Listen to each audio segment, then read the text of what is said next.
Stand by to launch FanStream Sports. 3, 2, 1. Let's start. Hello, sports fans. Welcome to FanStream Sports. Nothing but pure sports. This is the JP Show. JP, it is so good to hear you back on the air. Stand by. Now, here's JP. Of the JP Peterson Show. We are so excited you guys are with us today, whether it's on 102.5 or on Facebook or on Twitter or wherever you're watching and enjoying the show. We thank you so much. Got lots to get to today. The USF men's team wins another one last night. That's 15 in a row. We'll be getting to that. Greg Auman will join us at 11:30 from Fox Sports to talk about the Bucs and next steps for them. Will it be Baker Mayfield today? Could be Baker Mayfield today. You don't know. We don't know. It is. Peter Blake is chiming in already. Yes. We got some Rays stuff to get to. We got college sports to get to. So much to get to. So sit back and enjoy. We got lots to talk about here today. Good morning to you, Peter Blake. How are you? I'm doing great, buddy. It's good to be back, and I expect big news today. Of course, the last couple of days here, I kind of said on this show that I thought, the sky wasn't falling. The Bucs get the deal done with Mike Evans. Of course, I think all eyes were on the Bay Area of getting that done. Once you get that done, you eliminate that. You got Antoine Winfield Jr., who you franchise. You're still working on a long-term deal. And I think the next domino to fall is going to be Baker Mayfield. I hate to tell you so, guys out there, but I told you so. Trust in Jason Light. Trust in the brain trust of the Tampa Bay Buccaneers. They won't go wrong. Yeah, well, Jason has, as Scott Reynolds pointed out yesterday and many times on this show, he has never had a free agent that he really wanted to keep get away. And that speaks volumes right there, because with Mike Greenberg, their capologist, and this is what we've been talking about for a couple of weeks, they had going into this, I think, $43 million in cap money with the old cap number. So the cap goes up $30 million, and then the restructuring deals that they can do, cutting Russell Gage, the restructuring that they're going to be able to do with Mike Evans, his cap number is going to be super low this year. So you get a lot of different things that you can do, and we added it up to be about $90 million in available cap space. And with that kind of cap space, and you've got Antoine Winfield, I get it, you got Baker, you got Mike. Listen, they can get it done. There's just a matter of avoidable years, how much you want to push into the future. You're going to make Antoine Winfield Jr. the highest paid safety. That's coming. He gets the tag yesterday. Mike Evans signs a 2-year deal, which is incredibly team-friendly as far as the cap goes, and what they can do with that, which, that allows them to keep Baker. And folks, don't think that Mike Evans didn't say, okay, I'll take a 2-year deal. Can you get me Baker? Can you get me Antoine? Can you get me Wirfs?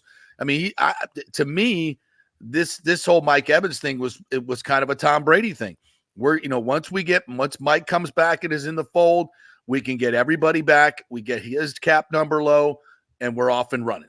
And this is why yesterday the Mike Evans thing was such a big deal. I said that the other day, because this opens the door to bring everybody back and keep the band together.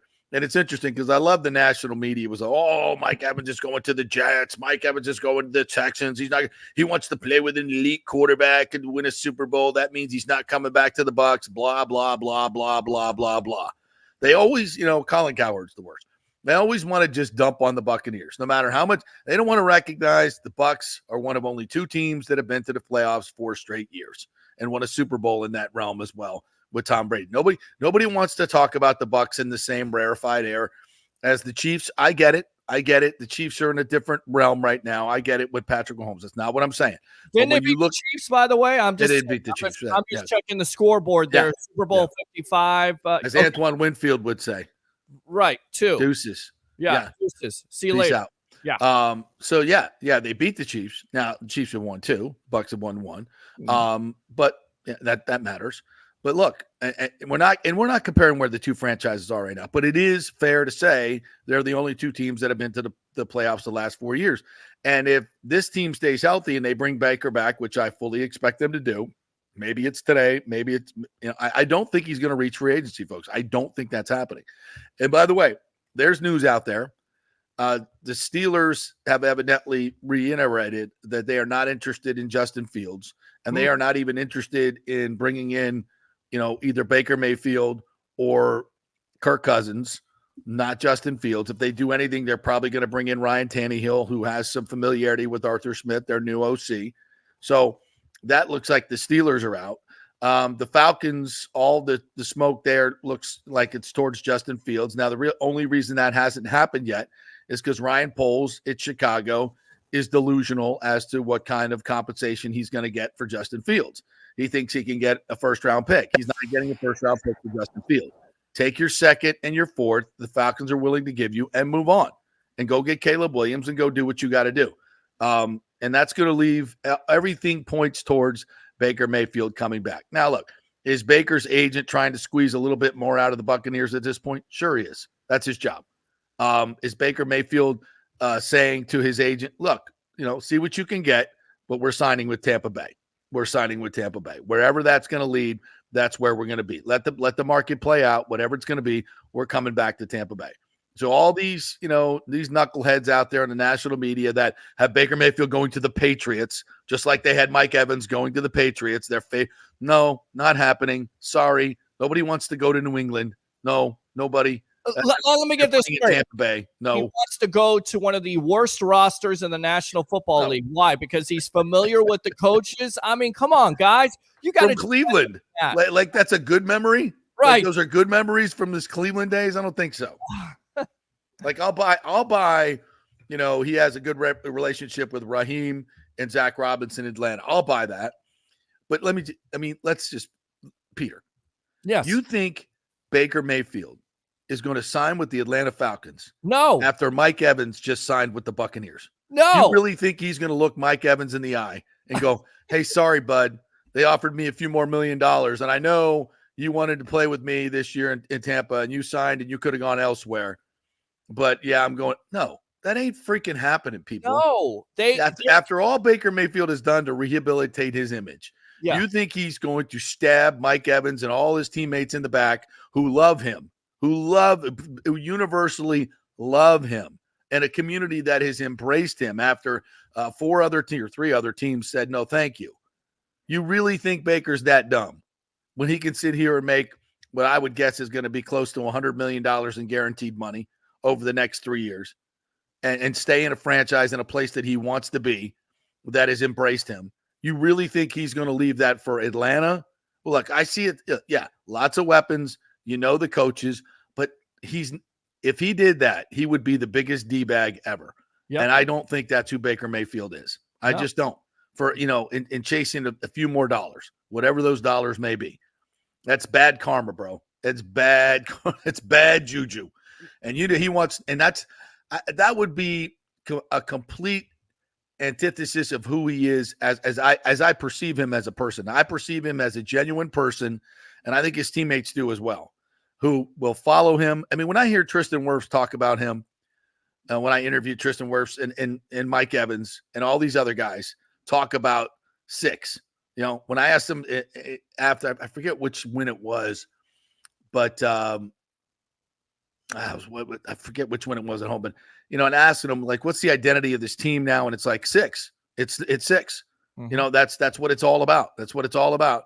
We love the guy. He's gritty. He's competitive. So are we. We're not going to quit. Chip on our shoulder. That's who we are, and that's our leader. That's what you want. That's what creates great culture in a football team. Your leader has to embody the culture and identity of this team. And that's who he is, like Ben Roethlisberger with the Steelers, right? Tom Brady with the Patriots, Patrick Mahomes with the Chiefs. This is what works. And the other thing that works is continuity. And Baker knows that. You don't spend a year in an offense and you got to, and then handpick your offensive coordinator, by the way. I mean, how many, this is like a jigsaw puzzle that is, that is of the Mona Lisa, right? You're doing a jigsaw and there's one piece left in the middle, right? And that's Baker signing. And you think that that's not going to happen? The puzzle is basically done. And you think, no, that's not happening, folks. It's not happening. Could it happen? Sure. He hasn't signed yet. But all signs pointing towards this happening. And I don't think it's going to free agency starts next week? I don't think he makes it to free agency. So let's hope that this is done in the next week, and I think it will be. So we shall see. I think it will be done. And I tell you right now, you go back to the big point there. Why would they consult Baker on Liam Cohen? Why would they do that?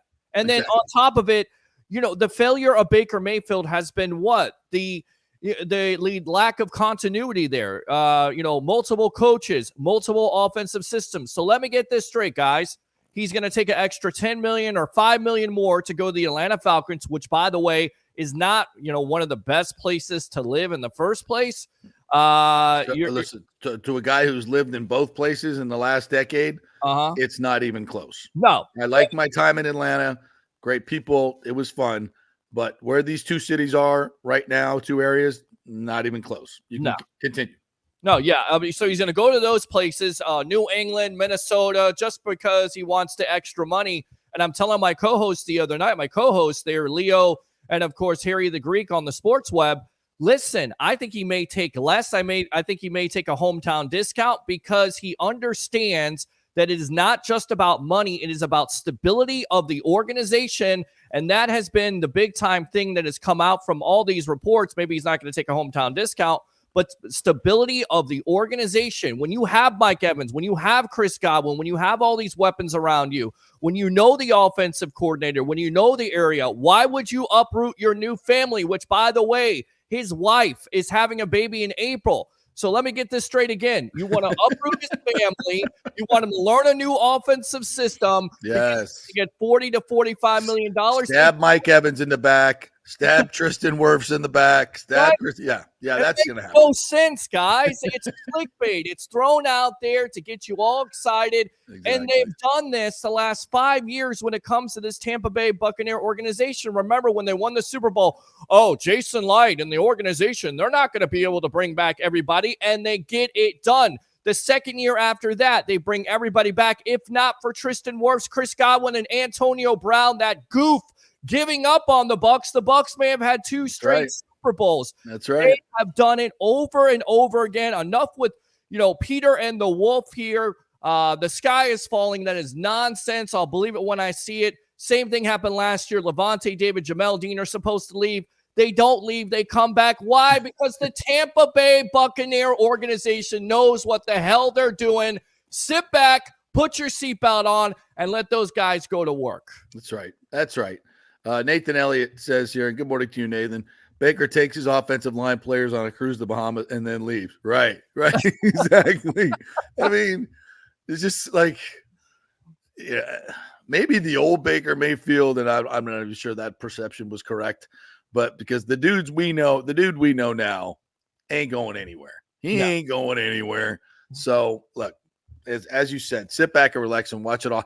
And more than anything, turn on the national shows and let them trash Tampa Bay. Colin Cowherd, oh, yeah, there's better places to go. Good. Yeah, okay, great. Yeah, they're all, it's ridiculous. And the beauty of the whole thing is, Peter, we're going to sit back here and watch Jason Light tick these guys off one, and then he's going to go out and add some other players. By the way, Jerome Baker was let go by the Dolphins yesterday, inside linebacker, really, really good inside linebacker out of Ohio State. We may have him on the show today. We have a mutual friend who's business partners with him. So we're going to get him on because Tampa Bay is a very real destination for him. And that dude can play. Number 55, he can play. Wow. So, yeah, way better than Devin White. Way better. Now, look, we may not need that because, KJ Britt, JJ Russell played well last year, especially KJ Britt. So they may not be looking for a player in that category because he's not going to be cheap. He's not going to be cheap. He's not a a minimum salary guy.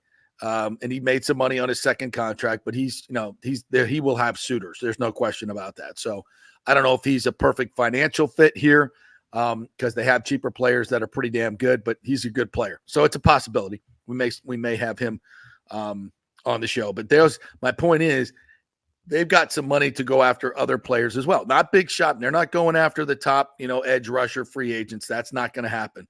But, the guys in the $5-6 million range, they've got some opportunities now to go pluck some of those. And I would think they're going to get a veteran edge rusher. I see a Shaq Barrett deal type. Sure. I see them going out to find a guy that maybe has been stuck behind a really, really good player, but has some, that's gotten 60% of the snaps and been very productive. So I can see Jason Light going and finding a guy like that. So, and again, despite what you might see on the NFLPA report cards, folks, players want to play here. They don't, they don't care about the child care. They don't care about the bad marks you got on your food, or there's a couple bugs in the shower. Nobody cares about that stuff. They care about making money and winning, and going to a stable for franchise that's winning and is in a desirable place to live. That's the Tampa Bay Buccaneers. So don't worry about all that other shenanigans. That's just NFLPA stuff, trying to embarrass teams into getting better facilities. Whatever. Good for you.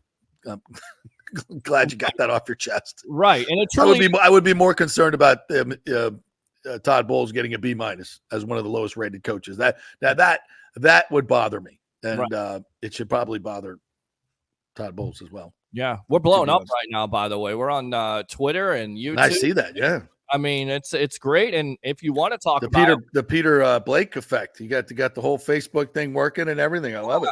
Yeah, how about that? Wind me up. 727-255-0391. It's 727-255-0391. If you want to talk about your Tampa Bay Buccaneers, what do you think how have they done so far? Do you think this Baker Mayfield deal will get done today overall? Because I know there's a lot of excited Bucs fans out there that want to talk about it. And absolutely, go back to it. It's the Tom Brady effect, right? I mean, he chose this team. Let's not act like, they overpaid him. No, he chose this team. Yeah. Why?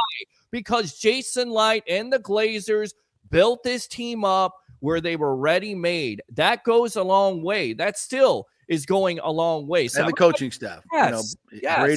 Brady at that point believed in Bruce Arians and still should have believed in Bruce Arians, but we're not going to go down that rabbit hole. Right.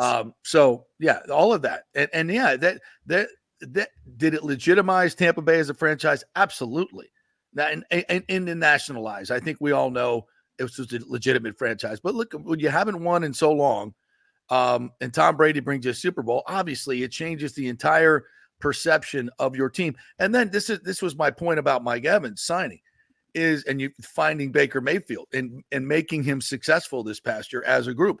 So now you don't have to go through that huge rebuild that you're probably going to see from the Saints, that you're seeing from the Panthers and, the Falcons' 6 years of losing seasons. The Bucs aren't going to have to do that because they've now they took their medicine last year in the salary cap, and now they can bring back Baker and Mike and still have some veteran players that can keep you competitive, and you don't have to go all young and start building from the bottom. So they're doing it all at the same time, which is a blessing to your fan base that you don't have to go through, those 4, 5, 6 win seasons. Sure. So, and the Saints are grossly over the cap, and they overpaid for a quarterback who's just average. So, the Bucs are in such a better position. You look at the Panthers, they overpaid for a quarterback who's not, in my mind, an NFL elite quarterback or even have an opportunity to be in Bryce Young. And the Falcons, I think, have a chance. I think the Falcons have a chance. The Falcons have a good roster. They've got a good roster. They've got some weapons. They've got a decent defense. They've got a new coaching staff who I think is going to be dynamic, and Raheem Morris and Zach Robinson. I think they're going to be dynamic. Right. They don't have a quarterback, and I think they're going to go Justin Fields, and that may or may not work. We'll see. I think Justin Fields. Kirk Cousins. I said this a couple months ago. I think Kirk Cousins is the guy that's going to be the man for the job there. There's already recent reports that he's moved his family to Atlanta. That would make sense. No, he was home shopping. Yeah. Right. I just don't buy this Justin Fields nonsense. I don't. I think the Bears are going to stick with Justin Fields. They're going to get multiple first-round picks, which is what Ryan Poles was foreshadowing last year. He wanted to do this last year. He's going to do it this year. Well, he did it last year. He got Bryce Young. Right. But he wanted multiple first-round. I mean, they wanted to go from 2 to 8. And I think that's what they're looking to do at this point. Washington Commanders, to me, are going to be, trading up there to number 1 to get Caleb Williams. I think that's more of a legitimate possibility than them trading Justin Fields. And really, JP, does it make any sense? You put you put something around Justin Fields. You need to put more around him. Does it really make sense to reset?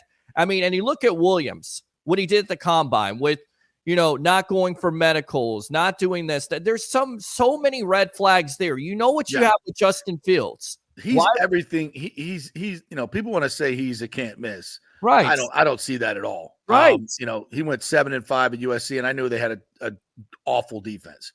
The kid's got loads of talent. There's no question about it, but it takes so much more than that to be effective in the NFL. And going to the Bears, he's gonna struggle. How is he gonna mentally handle that? Caleb Williams. How would he mentally handle losing? It's not easy for a lot of these guys. You got to be mentally tough. And from what I've seen from that dude, he ain't mentally tough. No. He ain't mentally. He's been coddled his entire career, and catered to, which is not his fault, right? But that's just the fact. And you see instances of lack of maturity. And look, we had Trevor Sikkema on the other day, and he said all the information that he's gotten on Caleb Williams as far as his maturity. People think that are in the know that have met him. I haven't interviewed him. So my vision on him is just strictly from what I've seen on tape and what I've the things you read about him from a personal level, the things he put on his knuckles, going up and crying to mommy, some of these other things. And it seems like he's a little bit immature for my taste as a quote can't miss. I see some of the can't miss guys that have come along recently. Joe Burrow, I didn't see any signs of mental fragility with him at LSU. I didn't see any signs of mental fragility from I'm trying to think of the number one overall picks. Peyton Manning was certainly not a guy that you think was although he had a reputation for not winning the big one for a long time, right? But eventually he showed that he's pretty mentally tough dude. So I just don't see that in Caleb Williams, but we'll see. We'll see how his career works out. For the Buccaneers, though, this is good. All this is good news. All of it is good news. Nothing I see out and there's some really good players coming available in free agency as well.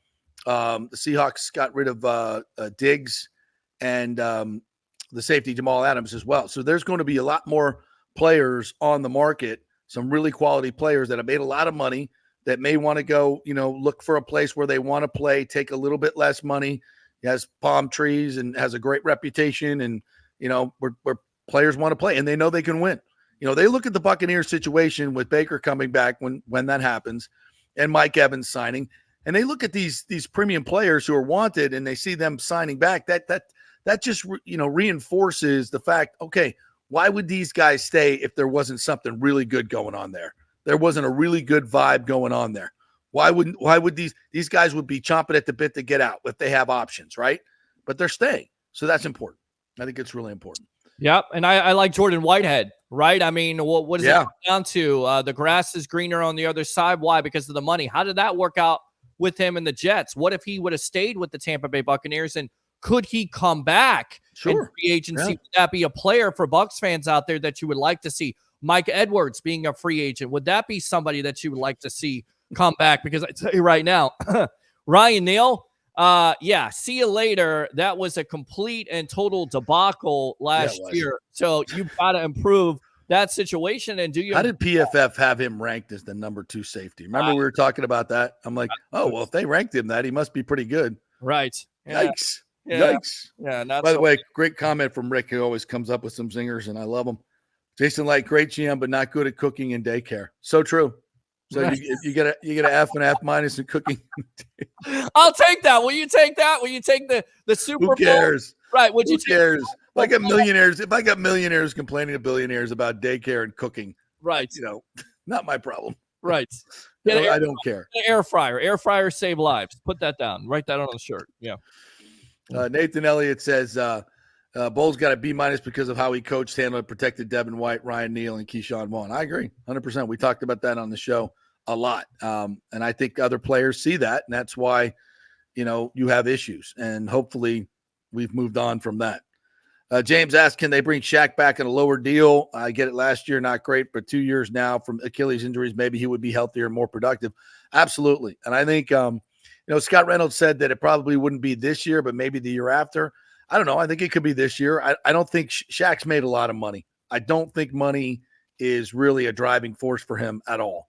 I think it's just, happiness, quality of life. Why would you want to leave this? You saw what his wife wrote on Instagram when they released him, it's thanking the organization and all that. So I think if he could play and wants to play, and somebody else doesn't throw a lot of money at him, which I don't think they will, I think he could come back.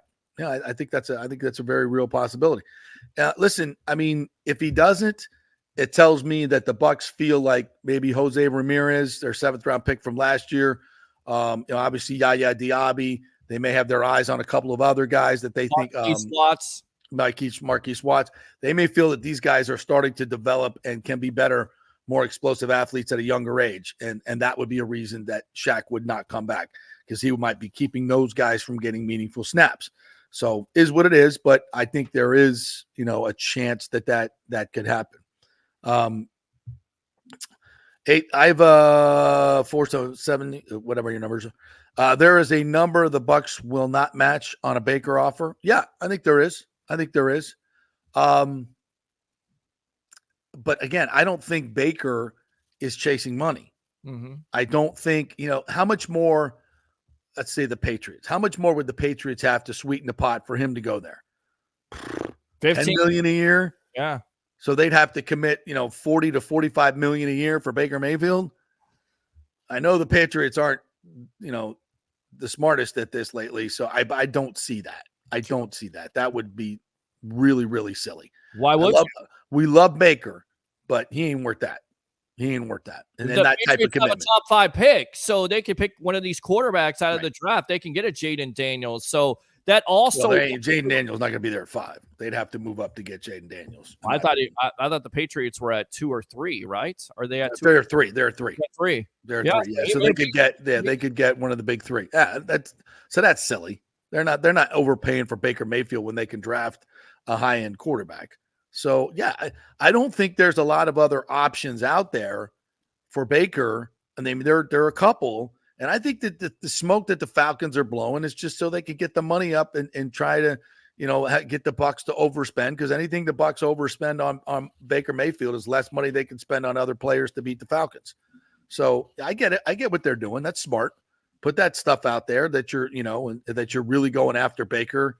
You want to do that. That's smart business, but that's Bucs smart business to know that ain't happening. That ain't happening. But here's the thing.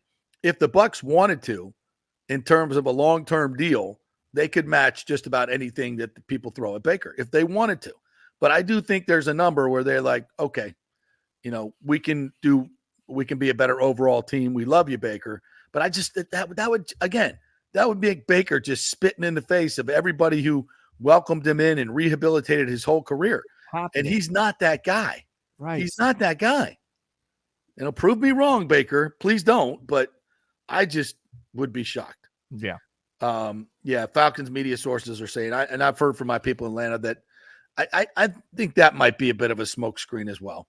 I think Justin Fields is very much in play in Atlanta, and I think the Cousins and the Baker stuff is to get the compensation down, because if the Bears think that they're going to sign Cousins, or they're going after Baker in free agency, and Ryan Poles wants to get this deal done, Ryan Poles has run out of options. Who wants Justin Fields? The Raiders? I haven't seen much there, right? Right. So let me ask. Are out of the market. The Patriots say they're out of the market. Mm-hmm. So who's left? And so, when you're dealing with one person and you have no leverage, this is the Atlanta Falcons creating, an area where they can get Justin Fields for a 3rd round pick or just a 2nd round pick. Yeah. Whatever it is. These are all smoke screens to get and the Falcons are playing it right. Yeah, we love Kirk Cousins. Maybe they're telling him that, like flying him down. You should come shopping for a home here. Here's a real estate agent, and it just happened to, oh wow, some media member found out that he's out there. And they got a picture of him or something, or found out he's shopping for homes. You think this stuff happens by accident? Hell no. It's put out there so that the Bears know. Ooh, it might be going after Kirk Cousins. Okay, we'll take the 2nd round pick. Yeah. So it's all connected, and Baker's name is being thrown out there, and this, I'm not taking a hometown discount thing. Where did that come from? Where did that come out of Baker's mouth? Nope. How many times has Baker Mayfield done interviews at the Pro Bowl and everywhere else? Has he ever said, I'm not taking a hometown discount? I don't think I've heard him say it come out of his mouth. Have you heard it? No. I've heard him say, we'll see where it goes, but I really want to come back to Tampa Bay. That's what I've heard him say. Right. We've heard him say on a hot mic to Steve Young, oh, yeah, we got to get a couple pieces and I'll be coming back. I mean, again, and let me ask you this. Oh, so we're going to trade Justin Fields from the Bears to his former offensive coordinator, which, by the way, Luke Getsy, which did not work out, but we're going to make that move happen to the Raiders. Like, this is the nonsensical stuff that people come up with. You got to like, what are you thinking, man? It's all agent talk, and it's smoke screens. Nonsense. Yeah, it's nonsense. So that's why we're here, Peter, to sift through all the smoke. Yes. All right, quick break. We're going to talk some USF basketball with Coach Z. David Zimrod joining us here as he does every Wednesday. Another big win for the Bulls last night, 15 in a row. They cut the nets down for their championship season. It has been an incredible ride, but it ain't over. And Florida gets a huge win last night, destroyed Alabama, and FSU looked awful. So we'll talk some college hoops when we come back with Coach Z. This is the JP Peterson Show, brought to you by the Jeeves Law Group. We're local. We get results, and you're awesome. Scott Jeeves is absolutely awesome. We love that dude, and he will work hard for you to get the settlement that you need and give you that personal attention. His entire law group there will help you with anything in terms of accidents, your car being totaled. It's the Jeeves Law Group, Jeeves lawgroup.com. Back in 3.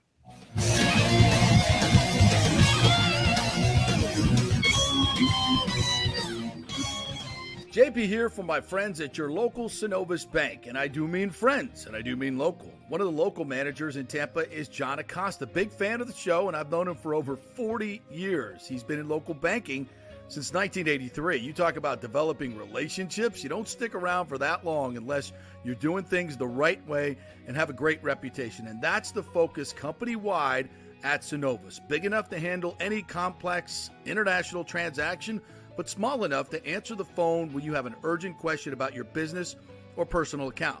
And for personal accounts, they have a very easy app that works great.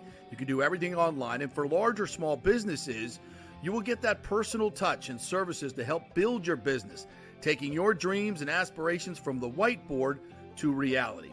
We can make that happen. Let us show you how. For a Get Acquainted meeting to open a business or personal account, just call John or go to Synovus.com to find out where your local branch is. Everyone knows Italiano Insurance is your go-to for home insurance, but they also have an amazing team that focuses on business insurance. Yes, your business is most likely your biggest asset, so make sure you have the right coverage at the most competitive price. And if you started a side hustle recently, don't forget you need business insurance, because if you get sued in this over-litigious society we live in, you could lose all your personal wealth. So get that business insurance. And for the best customer service, always choose Italiano. My representative, Charity, is amazing. I called her late on a Friday because my insurance was going to lapse. She stayed late until the job was done. You just don't find that anymore. Give them a call, 813-877-7799. That's 813-877-7799. Italiano Insurance. JP here for the Geddes Gordon Real Estate Group and our good friend Jane Geddes. Folks, simply put, there is nobody like Jane. Jane is a former LPGA two-time major championship winner. She was also vice president of talent relations at WWE. She also has a law degree from Stetson. So if Jane can drain a 10-footer to win the U.S. Open and stare down Hulk Hogan in the boardroom, you want Jane on your real estate team to not only negotiate the best deal, but find you the perfect home or investment property. And when you work with the Geddes Gordon Group, you become part of the real estate family and get concierge services that include expertly staging, marketing, and preparing your home for sale. Advice on golf properties. Hey, you might even get some golf tips. Many of their clients become friends long after the sale or purchase is completed. It's all part of the deal. So if you're looking for that perfect home or investment property or trying to get top dollar for your home, go with Jane Geddes and the Geddes Gordon Group, because there's nobody like Jane. Call 813-485-6808 or go to geddesgordon.kw.com. That's GEDDES Gordon.kw.com or call 813-485-6808.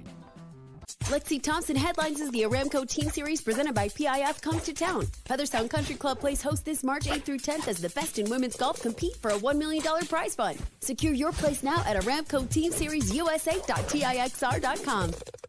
Let's go. Right now, back to the show on FanStream Sports. All right, welcome back to the JP Peterson Show. Here's we roll on Hump Day Wednesday. Got lots to get to today. Did a lot of Bucs talk. Now we're going to talk some USF basketball, the hottest team in town, with our good friend Coach David Zimroth, longtime assistant at USF, FSU, and Georgia. What's up, my friend? How are you? What a morning, huh?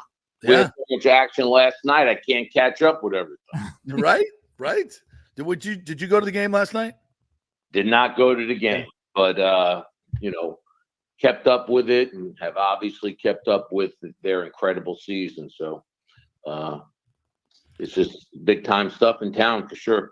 Yeah. Now asking the question, I got to ask this question first, JP. We'll get, Sure. What he's done, the coaching job that he's done. Does he deserve Coach of the Year? I mean, 3 returning starters. I asked him. He said he doesn't want to talk about himself, but this has been tremendous. Coach of the Year, in your opinion? Let me just phrase it like this.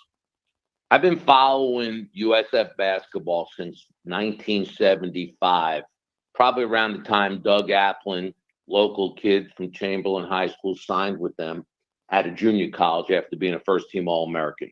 That is when I first started, realizing, that USF had a basketball program and who knows what could happen. I've not seen anything like this. I've not seen anything like this other than FAU last year.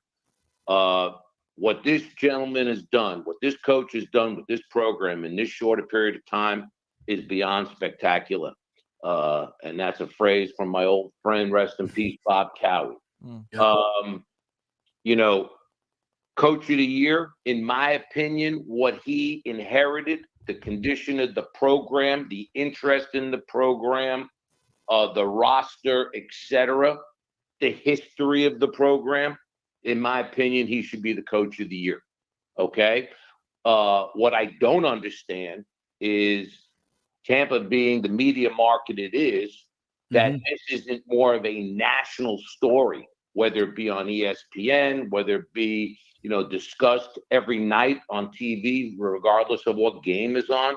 I mean, what's happening here in Tampa is, miraculous. Let's face it, 15-game winning streak, ranked in the top 25, won 21 of 22 games, whatever it is now. The regular season champs with 3 games left in the regular season should beat Tulsa on the road Saturday to finish 24-5 and 17-1. And 3 sellouts in a row. I mean, if they want me to go on national, radio, I'll talk about it. But this is what's going on here, and it's never been done before. And who knows if it's ever going to be done again? Well, there is a dude at ESPN that has some familiarity with the University of South Florida, a lead voice on their basketball coverage, who I think we both know quite well. You think he might throw a little bone our way, Seth Greenberg. What are we doing here? Come on. What are we doing here? Well, I don't know him well. At the end of the day, anybody that's ever been a coach at this school, that's taken this job, that's got on the podium, that has, been brought to the press conference as the next, savior of the program. This is what they talked about happening. This is what they dreamt would happen.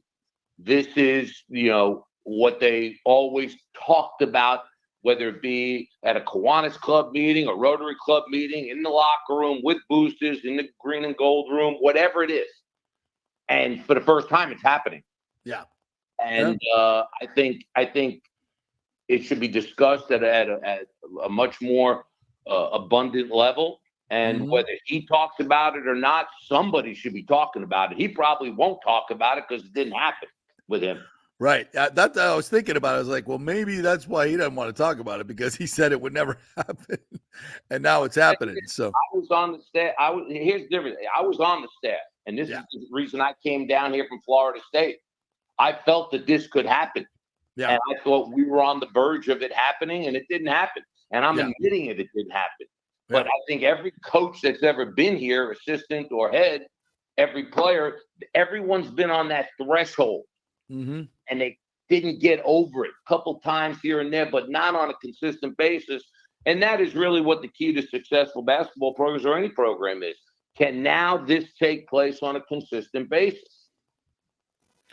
Well, you got to build on it. And, you know, I don't want to get too far ahead of it because we're very much, you know, we say this all the time on this show, stay in the now, people, you know, stay in the now, enjoy what's going on here.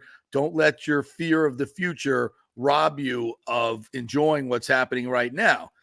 That said, does Amir, you know, he is going to be highly sought after. And this is, you know, this is the issue when you're a quote mid-major, right? You know, when you have success, somebody's going to come looking at a bigger program. You know, could it, you know, when Leonard decides he wants to move on at Florida State, you know, would they go after Amir? Damn right they would, and they'd come after him, and there'll be other teams that do as well. So, but that's the way it works in college basketball, right, Coach? That's just this is the business we're in. You know, the media business, the sport talk business. You know, this is the reality of college sports, regardless of football or basketball. When you, as a head coach and staff, are doing or having the type of year that South Florida is having, these are the discussions that are taking place. They're taking place in the office. They're taking place in the athletic department. That it's the reality of it. And the question now is, what do you do if those reality, you know, those situations do become a reality? Right. And I think, you know, every athletic director, every, you know, administrator, you know, they're in constant conversation. If they're not, then they're going to be behind the eight ball. But at the end of the day, everybody wants to enjoy the ride. Everyone wants to enjoy what's going on right now. I get it. It's never happened, so I get it. Okay? But that's the reality. I never forget this. We were in our third year at Florida State. We were 19-2, or we ranked 7th in the country, front page, USA Today sports section. I mean, it was ridiculous what was going on. Mm-hmm. And we were also recruiting Doug Edwards at the time, who was deemed the greatest player in the history of Florida high school basketball at that time. Wow. Yes. And we got him on the phone. You know, Pat Kennedy's now being wooed by Tennessee. Tennessee's flying him, and they want Pat Kennedy at Tennessee at the end of the year. So I said, Pat, we're in shape to get Doug Edwards. And he goes, come on, Z, we're giving it a heck of a. I said, we're in shape to get him. Trust me on this one. I know the family. So he goes, get him on the phone. I was in a 1-bedroom apartment in Tallahassee, renting, you know, my third year. And he goes, get him on the phone. I get Doug on the phone. In those days, you had to call someone at home and hoping they were on the phone. Right, exactly. They were home to answer the phone. So I said, Doug, Coach Kennedy wants to speak to you. He goes, okay. So I give Pat the phone. He goes to my bedroom. I'm sitting in the living room, you know, with his wife. And he comes out. He goes, I'm not going to Tennessee. We got a chance to get Doug Edwards. In those days, that's what could happen. And we wound up getting. Yeah. In this day and age, I don't think one player can do that anymore. Right. Because if they're really good, they're not going to be around anyway. Right. That's what sucks. You know, at the end of the day, the guy is in an unbelievable situation, regardless of how things turn out. And my hat is off to him because it's really, really beyond special what he's doing. Speaking of special, have they done enough, in your opinion, to be in the tournament right now? Because all you hear is the rumors of they have to win the conference tournament, but they're already the regular season champion. In your opinion, with their resume right now, if they finish off, this winning streak with another win on Saturday, have they done enough, in your opinion, to make the tournament? Look, you know, I'm not going to sit here and tell you I study the net and all that strength of schedule every minute of the day. I don't. I'm kind of a dreamer when it comes to this stuff. Yeah. And I just don't see how, if they get to the semifinals of the conference, look, they beat Tulsa Saturday and they get to the semis of their tournament. It's another couple wins. You know, you're talking they'd be at 26 wins. Yeah. I got to believe they're in. Now, their net is 79, I think, today. I gotta believe that they're gonna be the exception. But on the other hand, I don't see this team who's beating them right now. Right. They've won in every conceivable fashion. Blowouts, tight games, on the road, at home, non-conference big wins. I mean, they're finding ways to win. Yeah. So and they're just cruising along, feeling good about everything. And if everything goes the way I've been talking about it going for a month now, they get in the NCAA tournament, I don't want to play these guys. I don't want to play them because it's going to be one of those things they're going to be playing against a higher seed. And that seed, a la Purdue or somebody like that, oh, my God, we have to win this game. We can't lose to an American conference. Yeah. I wouldn't want to play these guys. No different than what happened with FAU last year. Would not want to play these guys. Coach David Zimrot joining us here. And Z, you've obviously coached in the tournament, and you look at this team right now. I'm watching the game last night. I was actually listening to the game, listening to Jim Lighthall and the great Joey Johnston, who both we've had on the show here recently. And, there was a tight game. They were up 1.5, I believe. Tulane shot 55% in the first. That kid, Forbes, or whatever his name, Forbes, was going off from 3. In the second half, USF locks them down. Like they've been, and this is what Amir's done a great job making defensive adjustments and the guys being able to execute it. You know how important that is from a coaching standpoint. Right. And then you get, Kobe Knox hits 2 threes in a row, steps up and hits 2 threes in a row, gives them a little bit of cushion. Plaisir hits a huge 3 that keeps them with some good cushion, his only basket of the night. And then Chris Youngblood, who's just so freaking good in the clutch and so calm, goes for 29 and was just, these guys hit free throws. They defend down the stretch. My only problem with this team, Coach, is their rebounding. Their rebounding is sus, as my daughter would say. They get their offensive boards these other teams are grabbing are ridiculous. They got to tighten that up or it's going to cost them at some point. Well, would you agree with that X's and O's breakdown? Yeah, last night was not a great rebounding night for them, but don't forget when they first started this run of how they were rebounding and the kid Pryor getting doubles. And I think maybe setting a record. I mean, every game is different. Okay. There was some game, I forget if it was even college or pro the other night. There was, the team had 27 offensive rebounds and lost the game. Yeah. So, sometimes that was USF. That was their opponent. Their opponent, it was who SMU. was it? It was SMU. Yeah, 27 offensive points. Yeah, to second chance points, and still they beat them by 12 or 13. Yeah. Look, guys, I just turned 68. I'm going to forget who's playing at different nights. Okay? At the end of the day, I was on the money with the number. Look, every game is different. Every game is different. And like I said, they're finding ways to overcome a deficiency in this statistic and capitalizing on another statistic. It's a really interesting dynamic they got going on over there. I will say this, though. You always tell me how I coached in a lot of NCAA tournaments. I would have coached in a lot more had Amir Abdur-Rahim's brother, Sharif, signed with us at Florida State. That didn't happen. So my NCAA run or being part of those runs ended. Well, you can't get them all, Z. You got a bunch. You can't get them all, my friend. All right, let's talk a little bit about Alabama. Florida last night. Florida gets them at home and just destroys them last night. And Florida ranked 25th last week. They may have to get a couple of wins in the SEC tournament to assure them berth, but I'm thinking they're in. And they're playing some good basketball the way they beat Alabama. Couple things. One, they're in. They've got great net. They beat 3 or 4 ranked teams. Again, that's what's the benefit of being in the SEC. Yeah. People question this hire, and then they questioned it again based on their season last year. This guy in year 2, Coach Golden, he's answered any question. Anybody who's had any concerns about this guy, they need to just forget about it because what he's doing this year is off the charts. And they're another team. But they play fast. They shoot threes. They're not worried about things in a game. They're down 10. They know they're going to go on a run. They've beaten Kentucky on the road. They beat the heck out of Bama last night, who plays just like they play. Yeah. I believe they're in no matter what. They're playing for a seed right now. They have Vandy on the road Saturday, which could be one of those trap games. You know, that's a tough place to play. Vandy's awful. They're terrible. Listen, they had South Carolina beat on the road last week. They had them beat. I think the game was Saturday. They had them beat. South Carolina goes half court 1-3-1, and all of a sudden the game changed. They turned the ball over, you know, a lot, especially Walter Clayton, and only wound up losing by 4, I believe.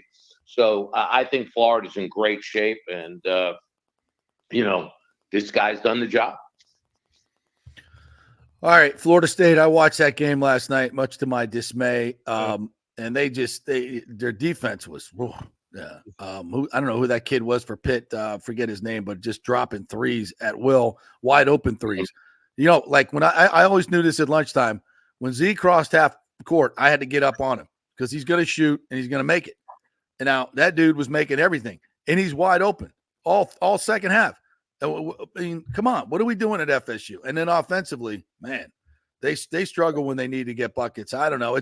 I'm watching USF play and some of these other teams, and I'm like, what the hell has happened to FSU the last couple of years? It's not good, Coach. It's not good. We love them, but it ain't good. No, I listen. They're not playing well right now. They were having a really good year. Yeah. About a third of the way through the year, they were doing well. They were in second place, I believe, in the ACC, maybe third. And then, you know, kind of roof caved in here. Mm-hmm. They're getting beaten games now. They're not defending the three-point line very well. Teams that are beating them are just really shooting the ball well. Yeah. They're in a tough predicament. They have a tough situation right now. They're going to play Miami in Tallahassee to finish the year on Saturday. Miami is currently on a 7-game losing streak. Miami's talented. They've had injuries, but they're talented. Mm-hmm. If they don't beat Miami Saturday night, they're basically, unless they run the table in the conference tournament, they're going to have a losing record. If you told me they were in jeopardy of having a losing record this year, I would have said you were crazy because they were really playing pretty well after they lost to USF. They don't play with a pure point guard, which in my opinion has hurt them in the past. Yeah. They don't have a Scotty Barnes or a multi-talented Terrence Mann handling the ball. They just don't have anyone like that. And they're not playing well. They're not defending at the level they were at one time. They're not on the offensive end. They're not getting, easy baskets. They're just not creating any easy situations for themselves. And things need to change Saturday. They need to beat Miami Saturday. Shifting gears to the NBA, LeBron James, 40,000 points. Your thoughts on that? Many people would say, over 10 years, but still the accomplishment in itself is tremendous. Your thoughts being a coach and how tremendous that accomplishment is by James. I'm a guy that's not a LeBron James basher. Yeah. I look at what that guy is and as a player, and I've never seen anybody as versatile. I've never seen anybody that big and athletic and move the way he moves. His knowledge of the game is one of the best in the history of basketball. Innate understanding of the game. And the fact that he's basically played an entire 20-year career without any significant injuries is a testament to his conditioning and however he does what he does. So the 40,000 points, if you look at his career, it was not out of reach based on 20 years of not being injured, 20 years of averaging almost 30 a game. You do the numbers. He's always got the ball in his hand, which is a benefit. So he's either making a play for himself or someone else. Plays a ton of minutes, can score in a multitude of ways. So, no, it's an unbelievable accomplishment, and one that I was not surprised he'd attain, nor becoming the leading scorer in the history of the game. So, I don't think anybody says anything negative about him. It knows what the hell they're talking about. There's nothing negative to say. On the basketball court. Played on 4 teams. Yeah. You want to say he's played on 4 teams? Fine. Whatever. Okay. He's changed the way everybody looks at the game now, and he's become an unbelievable businessman. So, again, I'm a LeBron James fan. No, I concur with all the on the court. He's been unbelievable. And, we want to start talking about Michael Jordan and everybody else. Michael's still the best I've ever seen just in the moment as a pure player. But in terms of full career, how can you argue with what LeBron has done? Should he have won more championships? Maybe. I don't know. I mean, it's a team game, right? It's a team game. But for one man to have the impact that has, and still to this, what he's doing this year at 39 years of age is insane. Yeah. It's insane. Somebody said yesterday that Wembanyama would have to average 35 points a game for the next 15 years to break the record. 35 points a game. Growing up, if you won a championship, whether it be a Super Bowl or an NBA championship or World Series, if you won it once, you were a legend. You became bigger than life. They're so hard to do, let alone get to them. Yeah.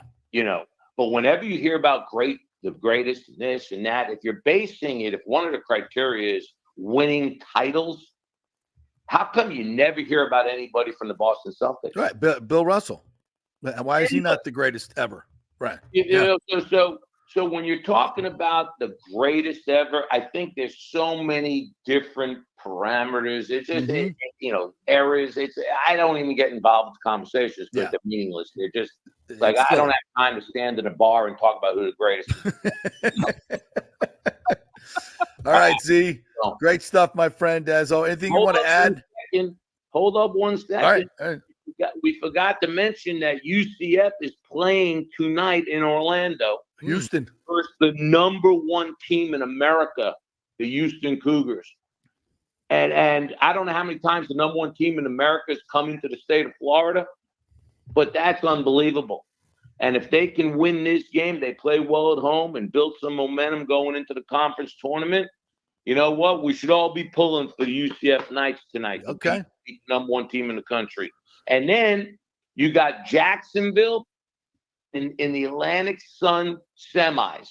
Yeah, they won. There's a lot of good stuff going on in Florida. Right. Let's go. I love this guy because he's always talking about not only basketball, NBA, college, USF, Florida State, Florida, but all the Florida basketball, which, fans, if you're a fan of this show and basketball in general, you need to get on board with this guy because he knows what he's talking about. That's for sure. How about our guy, Fred Lewis? Yeah. Chamberlain High, University of Tampa, University of South Florida, coaching Blake in the state semis. Look, we got a lot going on. Yeah, basketball's alive and well. Let me ask you this before you go. NBA team in Tampa, I know we got one in Orlando, but is that possible? Stop it. Never. I got to stir it, but I'm Pistol just saying. Pete's dreaming. JP, No. Pistol Pete he's a dreamer. I like it. Please. I'm just saying. Listen, the Magic would have We already got one major league team that nobody shows up for. Let's don't get another one. All right. Uh-oh. Well, you opened up a can of worms there, Pistol. Listen, just give him some good ownership and spend some money, and I guarantee you that'll. We got breaking Rays news, by the way. Breaking Rays news. Yes, we do. Would they spend $5 million? Please. You guys are tough. All right, Z, you don't want any part of this next conversation about the Rays, so you better jump off. All right, you're still the best basketball coach on the planet in my mind, and anybody in the local area can get their young kids trained up by you. How do they get in touch with you? dzimroth at brighthouse.com. There you go. All right, love that guy. And he calls at DZ Sports, DZ_sports on Twitter. Follow him there for all local basketball information and takes. Thanks, bud. Appreciate it. You got it. All See right. ya. See ya. Yeah. Coach David Zimroth. Listen, he calls me Pistol, so I got to shoot. I got to shoot for it. I'm just saying. I'm throwing it out there. Stop. Maybe I'm tired of driving toward. Stop. I love the Magic, but right. I'm just. I told you I went to a Magic game the other day. How was it? It was great. It's a great vibe. I was very, very impressed. By the way, the Magic are 4th in the East. Yes. They're 4th. Yes. They're very good, and they got some young superstars there. Paulo Banchero he's a dog. He is a dog. Wagner is pretty good too. Yeah. Yeah. So I didn't realize that they're up to 4th now. They won 4 in a row, and they're up to 4th in the Eastern Conference, which they don't have to do the play-in shenanigans. Right. So how about that? Yeah, maybe we'll start talking a little bit about the Orlando Magic. Good Orlando Magic. Yeah, we did the old Anthem buddies. Took my 11 and under team, got us down on the floor there, and doing the Anthem. Kids were like looking up at. We were standing in front of the Knicks, so my boys are standing in front of God. Who was it that really tall dude they got? I forget. Anyway, they looking up at these guys like, holy crap! Look how big Carter Jr. Yeah, that's who it was. Yeah. Okay. That dude is big. Yeah, he is. They got size there. It was fun. Yeah, they got. I still am not a huge fan of the game. Like the game presentation, they were playing rock music during play. Yeah. Like I'm not a big fan of that. I know they do. I guess it's because I'm now watching NBA. It seems like when I watch the games on TV, it's not as prevalent. And when you're at the game, it bothered me. It's like I want to hear some squeaking of shoes. I want to, during the play, either you can give me the pipe organ, you can give me dun dun dun dun dun dun. You give me that. Right. Madison Square Garden feel while you're playing. But playing Nickelback, while the game's being played. Well, why are you playing Nickelback in the first place? Why Whatever. Playing Nickelback right there. You tell me all you need to know. Then I'm tuning out at that point. You're probably playing. Maybe not. Maybe it wasn't Nickel. Maybe it's some pop songs like Olivia Rodrigo. While the guys posted up, I'm like, what are we doing here? I'm not a big fan of that. So I would, but I guess that's here to stay. So whatever. Watch the basketball and shut up, old man. But it would, it's an for me. Yeah. All right, we'll take a break. We'll come back on the other side. I want to get into some of these big names that have hit the NFL free agency wire. What's going on with the Buccaneers? What's going on in the NFC South? And we do have some breaking Rays news regarding the stadium. Whoa! Oh, Do you think that maybe what we've been talking about is probably going to come to fruition? We'll see. We'll see. Yeah. We are brought to you by the great folks at Bay Area Modern Medical Center, BAMMC.com. Chris Lugo is your man. If you want to get your testosterone right, get your immune system right, very, very important, folks.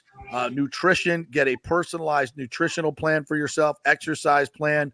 They'll look at your blood work, find out how you're sleeping, what you're doing. Does your doctor ask you about any of that stuff when you go to see him? No. Because he's got 15 minutes with you, and he got to push you on. Take an hour and a half with the folks at Bay Area Modern Medical Center, BAMMC.com. Get them to be your new primary care. All right, back in 3 with more fun and frivolity. Stay with us.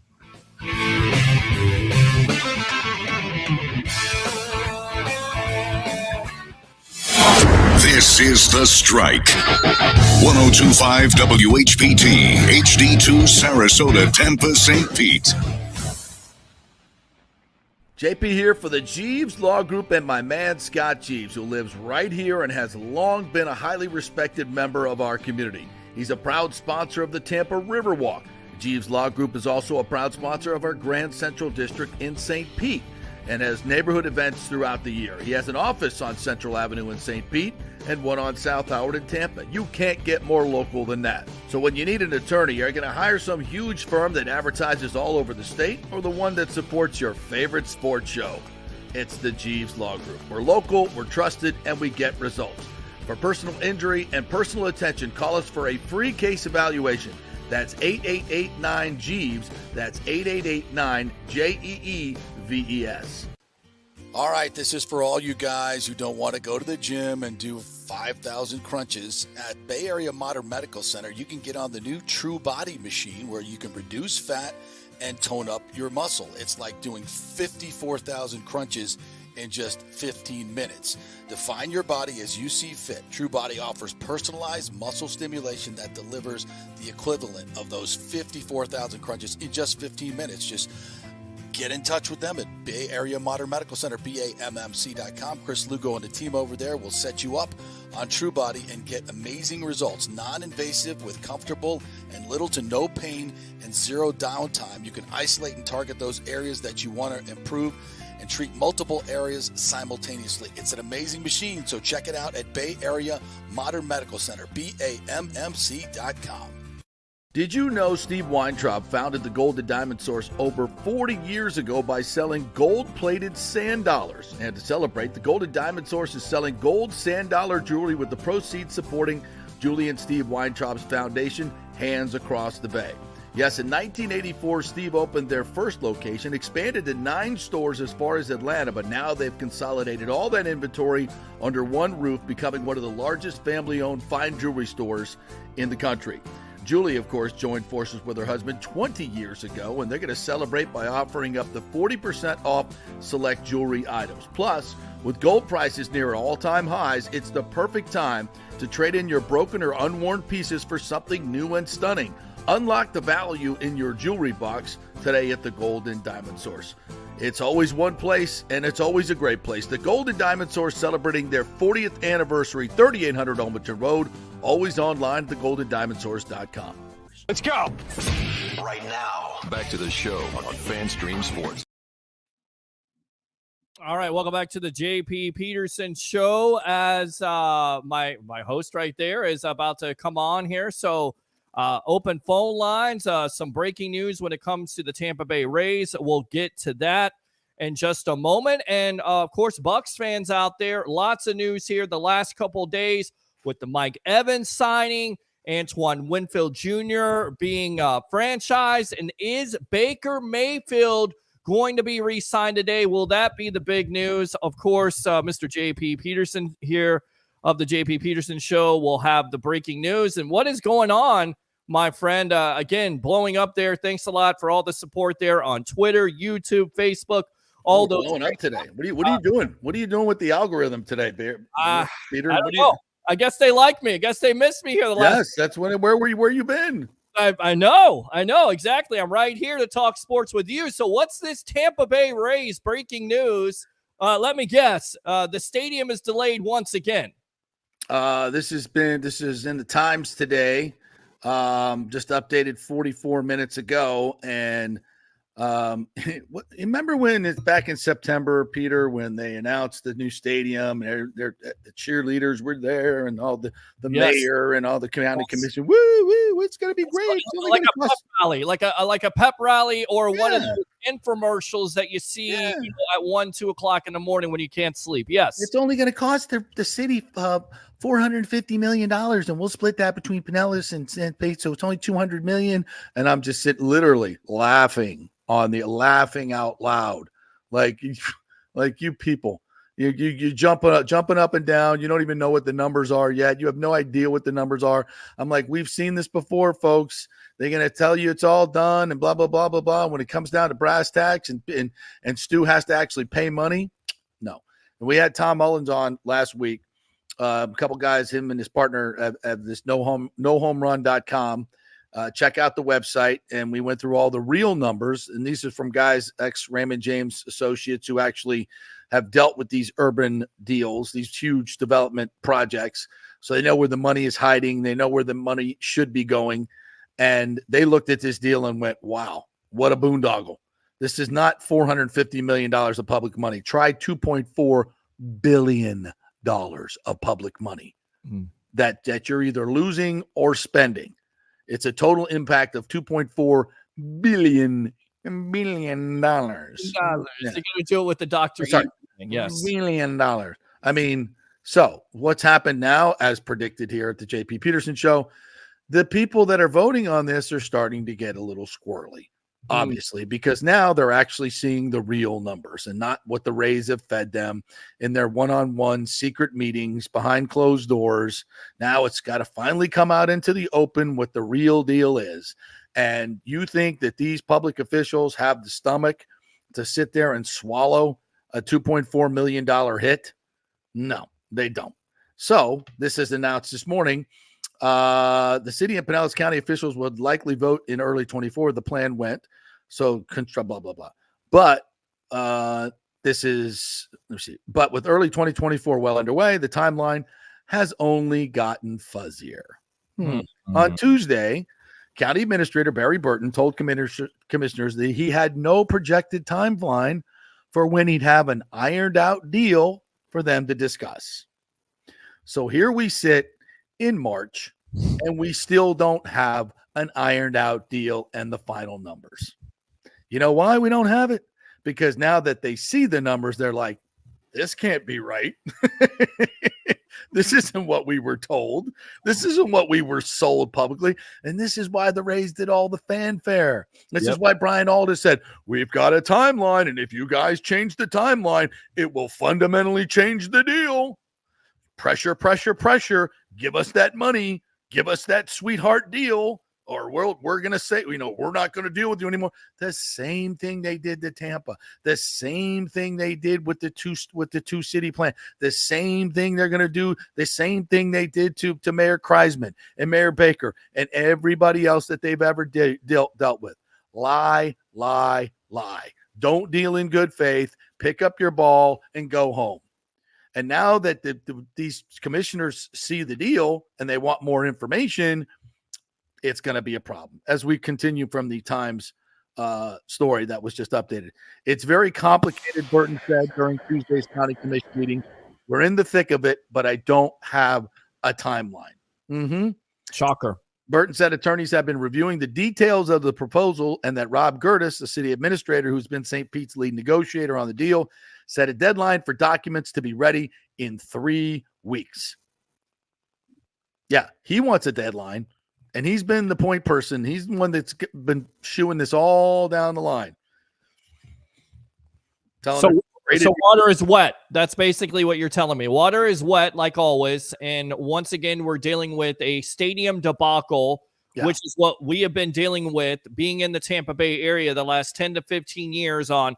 The stadium's going to get done. The stadium is going to get done, and it never gets done. And why isn't it getting done? Of course, because the Tampa Bay Rays and ownership are holding it up like always. And listen, when you listen, and if you haven't heard the interview with Tom Mullins, we posted it on our YouTube separately. You can go to my timeline. We posted it separately with Tom Mullins. It's about a half hour long, and he goes through the details. Like, for instance, the 22 acres that the stadium will be on will pay no real estate taxes for 30 years. That's a cost of $411 million to the city of St. Peter's. They'll make money on the other acreage, but that particular acreage they won't. If they built something else on there, that's how much money they would make. They're going to spend $700+ million with interest in the actual construction of the stadium. Now, the city would incur zero construction cost if they just bid it out and let the redevelopers, Hines and others, or whoever, as Mayor Kreisman went forward without a stadium, let those sell off those parcels to developers like they've done in every other part of St. Petersburg. They incur the building costs, okay? Not the city, the actual person that developed. And then they pay real estate taxes. The Rays aren't doing that. Parking revenue to St. Pete? No. Any part of ticket revenue? No. Stadium naming rights? No. You know how much revenue the city of St. Pete gets? $1 million a year. That's it. Everything else goes to the Ray. Plus, the parcels that they're selling to Hines and Rays, they're buying for $155 million, are worth over $700 million. So you're taking it in the shorts there. The county's portion of this is over with interest over $800 million. And they, again, all the revenue going to the Rays, very little coming back to the city and the county for this 86 acres, once in a generation, hottest real estate market in America. And developers would be bending over backwards. They just sold acre parcels in the same area for $20 million for an acre. Okay. And then the developer comes in and puts things up and they pay real estate taxes. This is what these are meant to do. This deal is so bad for the city and the county, and it keeps them from doing other things that they really need to do. So as these county commissioners and the city commissioners, city council get the real, why do you think it's taken so long? Because they want to get it right in front of them and then make them vote on it right away. Oh, we're in a timeline. You got to vote. You got to vote. You got to vote. And by the way, finally, I've been asking for this for since this deal has been announced. Do you think the Times would go out and do a voter poll? No, because they're in bed with them. They are their personal mouth. You would think that the Times, they do polls on a lot of different things, and this is the biggest expenditure in the history of St. Petersburg and Pinellas County by far. You think that they would want to do a real poll to see where the voters are. Well, the League of Women Voters did that, and they got 800 responses, which is a lot in a poll like this. 80% of the people said, yes, we can't wait to have baseball and spend all this. No.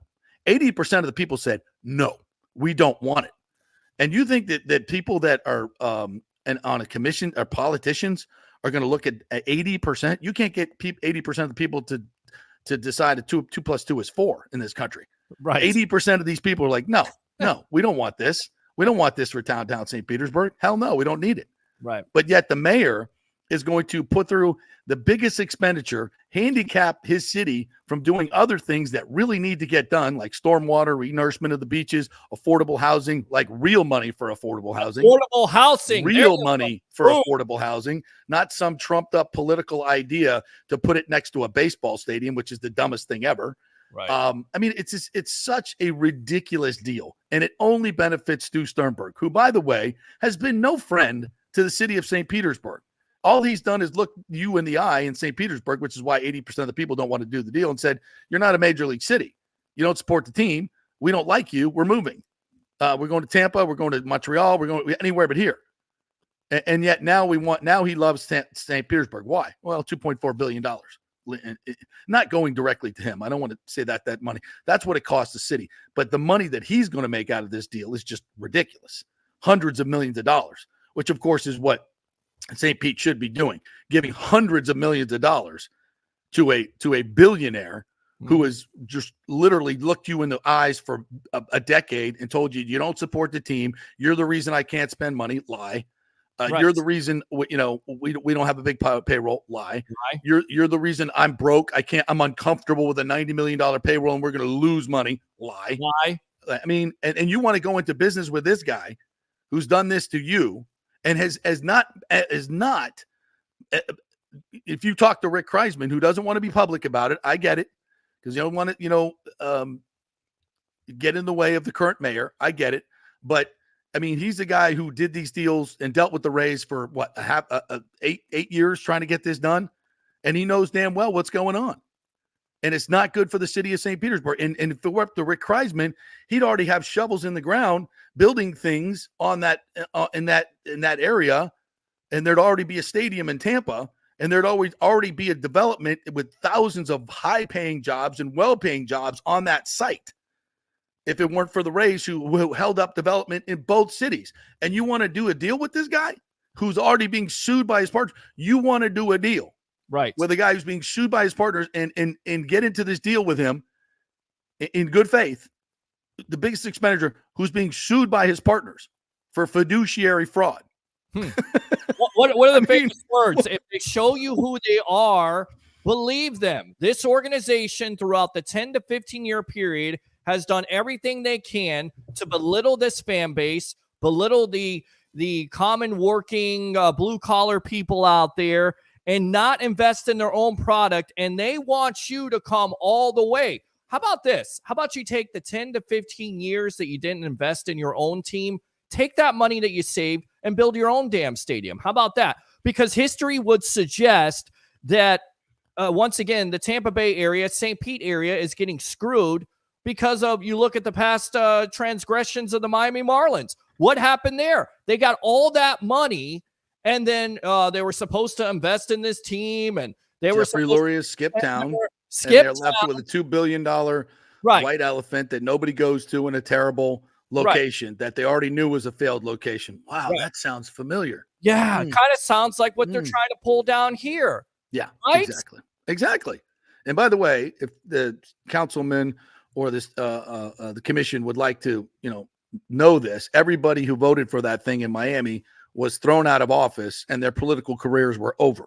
So if that's what you're looking forward to because you get some season tickets, I would say you might want to revisit that. Because it's a fraud. Let me read the rest of this. Yeah. So officials from the city and county and the Rays are meeting with their lawyers Wednesday at Tropicana Field today, quote, to try to make progress on final business points. Gertis wrote in a text message obtained in a public records request by the Tampa Bay Times. So, they had to do a public records request to get any of this information. That message was sent to Burton, Rays co-president Matt Silverman, and Inner Circle Sports consultant David Abrams. Gertis did not return requests for comment.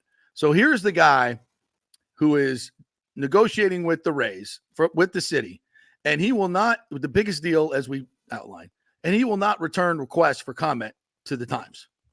What the hell is going on that everything has to be so secret? You want to ask yourself that question? I'll continue with the Times article. Spokesperson Erica Regan said in an emailed statement that the gas plant district redevelopment is a priority for the city, and the city staff are working with a sense of urgency to ensure all documents are ready for the next phase of formal review. Yeah, and it's going to be ready a week before the vote, probably. So we embrace the opportunity to bring this transformational project to fruition for St. Pete residents and generations to come. Yeah, well, your residents don't want it, according to the League of Women's voter poll. He said once the documents are ready, Burton said he can start briefing county commissioners on the terms of the deal, going deeper than the non-binding term sheet that was publicly released in October. So the non-binding term sheet, I assure you, that was publicly released is way better than the actual deal. And the non-binding term is the one where Tom Mullins and the Raymond James guys came up with that says it's going to cost the city and the county $2.4 billion. So it could be worse.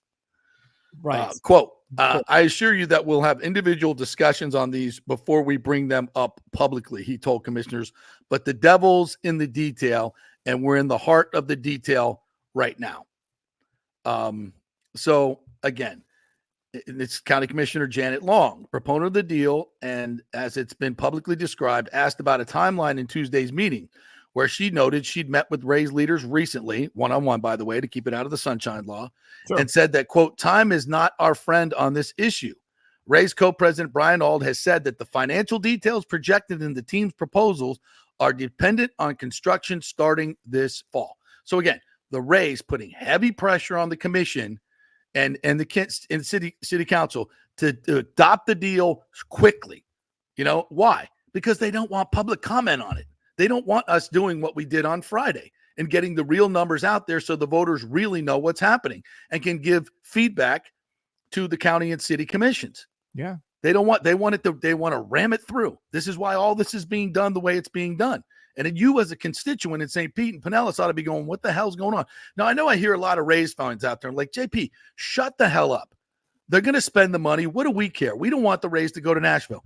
They're not going to Nashville. They can't. There's not a community out there that's going to do that type of deal. Look at the Oakland, Las Vegas thing. Look at how that is falling apart. It is blown up in their face. That's the reason why they stick all these things to that, like affordable housing, to get people.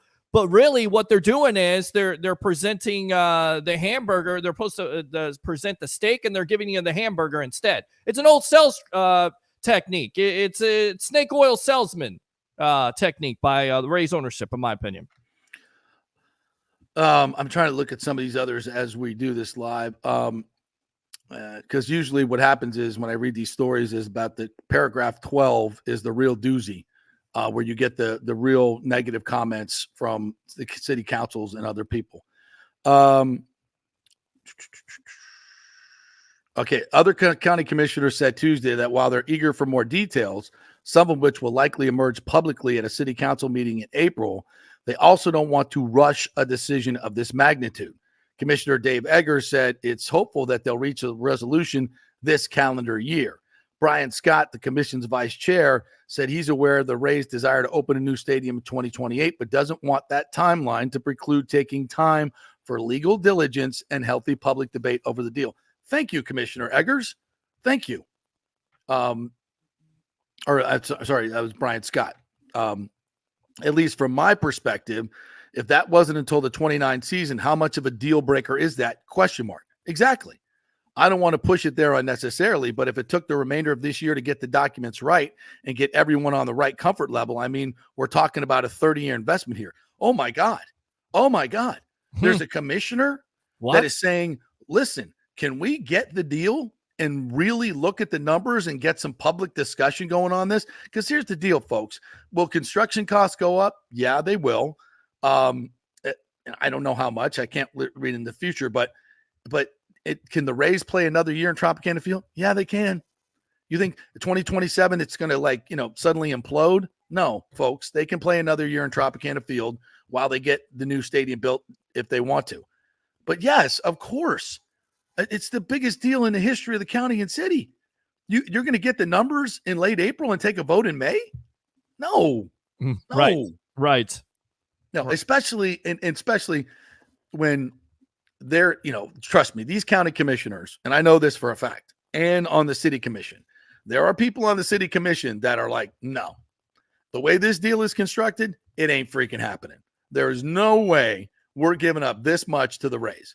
And I'm going to tell you this, when they come back to the Rays and say, no, we can't do this. This is not politically palatable. And by the way, this is why Ken Hagan constructed the deal in Tampa the way they constructed the deal, because this type of deal that the Rays want is not politically palatable. And for all you people that said, oh, Tampa has no money. No, they don't want to write a blank check like St. Pete's doing. They're not in the business of doing that, destroying their budget for the next 30 years, foregoing other things that need to get done within their city and county to give a $1 billion tax break to Hines and Stu Sternberg. As much as Ken Hagan wants to build a stadium in Tampa, and he does. I mean, with all of it's been almost his entire political career that he's put on this. But he's also not going to bend over and take it from the Rays and the developer and give everything away. He's not going to do that like they're doing in St. Pete in a failed location. So, it's if the Rays want to stay only under those circumstances, then it's better they go. It's better they go. And it hurts me to say that. But if they want, if they're not going to do a deal for anything but a $2.4 billion subsidy or $1 billion subsidy, whatever they're going to make out of this deal, which is considerable, which is not politically palatable, which is not politically good for the people of St. Pete or Tampa. If they want this deal in Tampa, they're not getting it. They're not getting it. They want a long-term 30-year plan where they're going to make more money in the long run and pay as they go and earn as they go. It's available in Tampa, still available. Ken Hagan told us that 2 weeks ago on the show. If you want to do, if Major League Baseball, by the way, if you in Major League Baseball want to remain in this market and do a fair deal with the local and get considerable amount of money from the local people that's on the table, then do a fair deal. This boondoggle that Stu has going in St. Pete is not a fair deal for anybody in the voters, the commissioners, anybody in St. Pete or Pinellas County. And it's not good for the people for Rays fans in general, because they don't want it over there. That's it. That's the thing. And you continue to go back and forth on this and nothing gets done. And I honestly think Stu and the Rays are stuck. They're stuck. There's not another team out there. There's not another community, not in this economical decline. I'm sorry. No, you're right. Happen. You're not giving $2.4 billion for a new stadium. That's not happening these days. And Major League Baseball knows this. That's why they've come out with the commissioner the last year and a half saying, we're going to make this work in the St. Pete or the Tampa Bay area. It's got to work. And by the way, it's the 11th largest TV market. So do you really want to leave? I mean, you think Major League Baseball really wants the Rays to leave this area? Come on. This is a ploy. This is a trap. This is a scam. This is a fraud. This is what they try to do. This is what Major League Baseball has tried to do throughout the years. Look at the history. History repeats itself if you don't look at the history. And that's exactly what is going on and what has gone on the last 5 to 10 years with this team. All right, couple of quick comments here before we get to Greg Allman. Of course, we can trust a politician, a billionaire, telling us this deal was good for the people. Rick, you're the best. Lonnie says the county could restore those beaches and condos and have money instead of pawning onto the residents via 60 to 100K assessments for each. Yes, by the way, that's something that really needs to get. But and if you haven't figured it out, folks in Pinellas, and I know they have, they're smart. That beach you have, that's your moneymaker. It's way more important than a baseball team. Stu, the ultimate timeshare salesman. Ain't that the truth? We need Letitia. All right, we don't need to go there.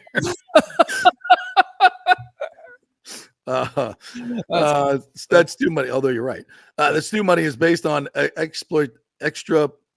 I think that meant to be exploitation, perfect attendance, and what business wants suite on Central Avenue versus Lightning have 4-year wait for Chase Club. Yeah, I mean, yes, in terms of attendance. Let us not forget, if you're basing all these revenues, if you think this new stadium is going to produce all this revenues and you're basing that on, Pinellas making more money back and more people come to the ballpark, what are those revenues based on? On the fact that people didn't show up for the playoffs? So that's another lie that's being thrown out there. Remember, Stu rejected the on the water at Al Lang because of global warming. Sea level. Oh, yeah. Okay, so if the sea levels are going to rise, if they are, don't you need some money to address that in the city of St. Petersburg in your peninsula? Duh. Lonnie says, look at Oakland and the White Sox now. Stadium renderings are fun, but the money always holds up these shovels from starting working. The public doesn't want to fund these billionaire ballparks anymore. That's right. They came out with new renderings today in Las Vegas. But the mayor's like, yeah, we're not interested.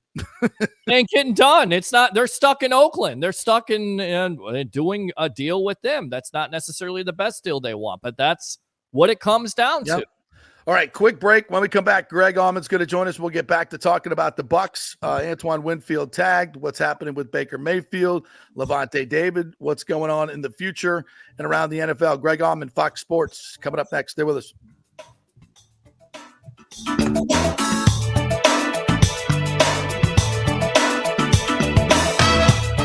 it's a great time to buy a house and get a mortgage with American Mortgage Services. Okay, I got your attention now.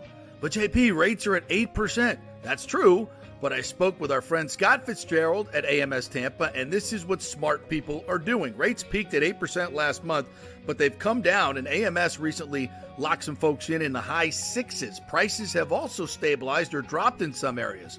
So if you're going to eventually buy, now is the best time to get the house you want. Fitz will get you the best rate out there, shopping it around to dozens of lenders, and when rates come down in a year or so and the frenzy begins again, prices go bananas again, you will already have the pick of the litter. Then he will refinance you and keep costs at nearly zero because that's what they do at AMS Tampa. You're back at 4% in the house you wanted while others fight the frenzy. Be smart. Stay one step ahead. Email Fitz at scott@amstampa.com, scott@amstampa.com, or call 813-294-7595. Scott Fitzgerald, NMLS 386722, American Mortgage Services, 1000 North Ashley Drive, Suite 1020, Tampa, Florida. All right, this is for all you guys who don't want to go to the gym and do 5,000 crunches. At Bay Area Modern Medical Center, you can get on the new True Body machine where you can reduce fat and tone up your muscle. It's like doing 54,000 crunches in just 15 minutes. Define your body as you see fit. True Body offers personalized muscle stimulation that delivers the equivalent of those 54,000 crunches in just 15 minutes. Just get in touch with them at Bay Area Modern Medical Center, BAMMC.com. Chris Lugo and the team over there will set you up on True Body and get amazing results. Non-invasive with comfortable and little to no pain and zero downtime. You can isolate and target those areas that you want to improve and treat multiple areas simultaneously. It's an amazing machine, so check it out at Bay Area Modern Medical Center, BAMMC.com.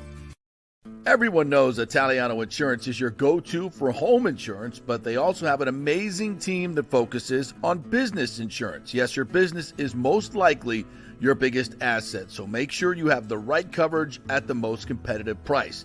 And if you started a side hustle recently, don't forget you need business insurance, because if you get sued in this over-litigious society we live in, you could lose all your personal wealth. So get that business insurance. And for the best customer service, always choose Italiano. My representative, Charity, is amazing. I called her late on a Friday because my insurance was going to lapse. She stayed late until the job was done. You just don't find that anymore. Give them a call, 813-877-7799. That's 813-877-7799. Italiano Insurance. Lexi Thompson headlines a star-studded field as the Aramco Team Series presented by PIF comes to town. Feathersound Country Club plays host to golf's most innovative format this March 8th through 10th as the Ladies European Tour makes the trip across the pond. As Megan Kang and two-time major winner Brittany Lincecum add to the American star power, Europeans Carlotta Singata and Charlie Hull aim to spoil the party. Secure your place now at AramcoTeamSeriesUSA.tixr.com. Let's go. Right now. Back to the show on FanStream Sports. Brought to you by the great folks at the Gold and Diamond Source. It is always a great time to go check them out. Their 40th anniversary sale is going on right now. 40% off a lot of the stock in the incredible inventory they have at the Golden Diamond Source. So check it out. 3800 Overton Road, always online at thegoldendiamondsource.com. All right, let's welcome in our good friend Greg Auman, who covers the NFC South for Fox Sports. What's up, Greg? How are you, my friend? Hey, doing well. Hope you are too. Yes, you just got back from the Combine and enjoying the St. Elmo's shrimp cocktail as well. Hope that was a great trip for you. Did you have fun there? A good trip, Andy?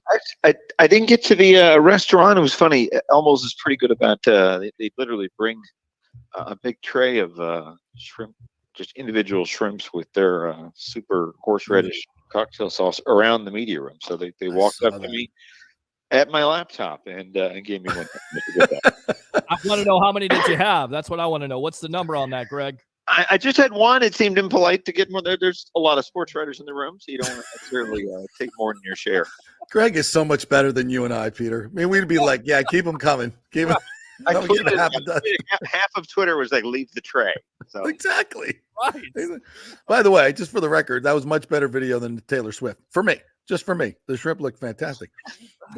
Which got more views? The Taylor Swift video or the shrimp cocktail video? I think the Taylor Swift probably. Okay. Damn it. True. All right. So any surprises for you as far as the Mike Evans, Antoine Winfield developments going down? I thought the 2-year contract was a bit of a surprise that Mike signed. I thought it would be longer term and longer guaranteed money or bigger guaranteed money. What are your thoughts? Yeah, I don't think anybody his age is going to get more than 2 years guaranteed. And it's one of those where you could add a third year, but if it's not guaranteed, it's just kind of avoiding the awkwardness of a team moving on from somebody with years on his contract. So this seemed like the easiest way to get it there. I honestly thought he would get more than he did. Yeah, me too. That initial number of 2 and 52, you're like, wow, okay, that's pretty strong. And you kind of thought to yourself, okay, if you're going to overpay for somebody, I guess you do it for somebody who's been as good as he's been for this team for the last 10 years. But yeah, 2 and 41 is really quite manageable. I mean, that's barely more than Godwin got on his deal 2 years ago. So no, he's got a chance, if he keeps playing as steadily as he had to improve that and make it closer to 47 or 48 million. But no, seemed like a good deal, and I think they'll probably be able to work out something with Winfield in the next I don't know how quickly, but in the next month or so to get him locked up longer, and that'll also free up more space to add more guys around him. Greg, should we anticipate a Baker deal today? Because, the rumors have been flying out there, no hometown discount, but they could have this deal done. Do you think there's a possibility we could have a deal done today or on the next couple days? I don't think it's today. I mean, yesterday there was talk yesterday that like the deal was essentially done. Mm-hmm. And I reached out to his people, and then if anything, got the opposite. Nothing to that at all. So I mean, I think they're certainly hopeful, but I don't think there's been a whole lot of substantive talks to this point. I think the priority yesterday was trying to get Winfield done, and it's one of those where for Mayfield they have to be careful. It's like if they let it get to Monday, I think these teams usually have ways of letting people know when the interest is there. And come Monday, that can be a very substantial, you can have phone calls, you can have concrete offers, and that could raise his price. It's like you don't know what the rest of the league is thinking. There's not that many teams that are without a quarterback right now and not drafting high enough where the draft would be their logical first path to a quarterback. So, again, Atlanta's there. You'll hear about New England. I think that's just because Alex Van Pelt is there. I still think they probably want to draft a quarterback. But, if Cousins left Minnesota, you could see him there. You could also see Russell Wilson there. There's only a couple of teams that I think there really would be competing with. And you wonder, again, all of those teams could have had Baker Mayfield for a tenth of what people are talking about him getting. Yes. So I'm curious. It's one of those where you wonder how much somebody can raise their value with a single season. Right. When Geno did the same thing a year ago, he got himself basically to 25 million. So I think it'll be closer to that than some of the Daniel Jones money that people are talking about. Yeah, I agree with you. So confidence level 1 to 10 that Baker is back with the Bucs. And you're also covering the NFC South. So all of this is like connected, right? Justin Fields, Baker to Atlanta, Cousins to Atlanta. Like it's all connected because these are teams that need quarterbacks. But what is your confidence level that Baker is back with the Bucs? Well, like maybe an 8, I guess. And honestly, it's just, I mean, a lot of that isn't so much that I think the Bucs will write a big check. I think Baker went through a lot before he got to Tampa, and that's just a nasty year with 3 teams in a year and bouncing around. So to come here and to have the success he had and kind of be embraced, in the way he was, in college early on with the Browns, one of those where that's hard to find again. And I think there was a point. You go back to last summer, he's kind of with his toes on the ledge, and if he messes that up, might not have another chance like that. So to know that things worked out so well here, it would kind of surprise me a little bit, even if the money was good, if he would reset and take the chance of going to another city and moving his family and starting anew with a new coach, offense, and all those things. I don't think he wants to reset. So I think it's just a matter of the Bucs finding a way to give him a number and a dollar figure that makes him feel valued and respected and secure. He really hasn't. You get to go number one, you're going to get good money on that rookie contract, but he really hasn't had the windfall that most 28-year-old quarterbacks who have been 5-year starters, enjoy. So I think it'll take a certain amount of money. I don't know if it's going to take a break the bank, Kyler Murray, Daniel Jones kind of number. No way. I don't see I'd put it about 9.9, but I'm a little crazy that way. I just don't see how he looks Mike Evans in the face and says, I'm going to Atlanta. after Mike signed here.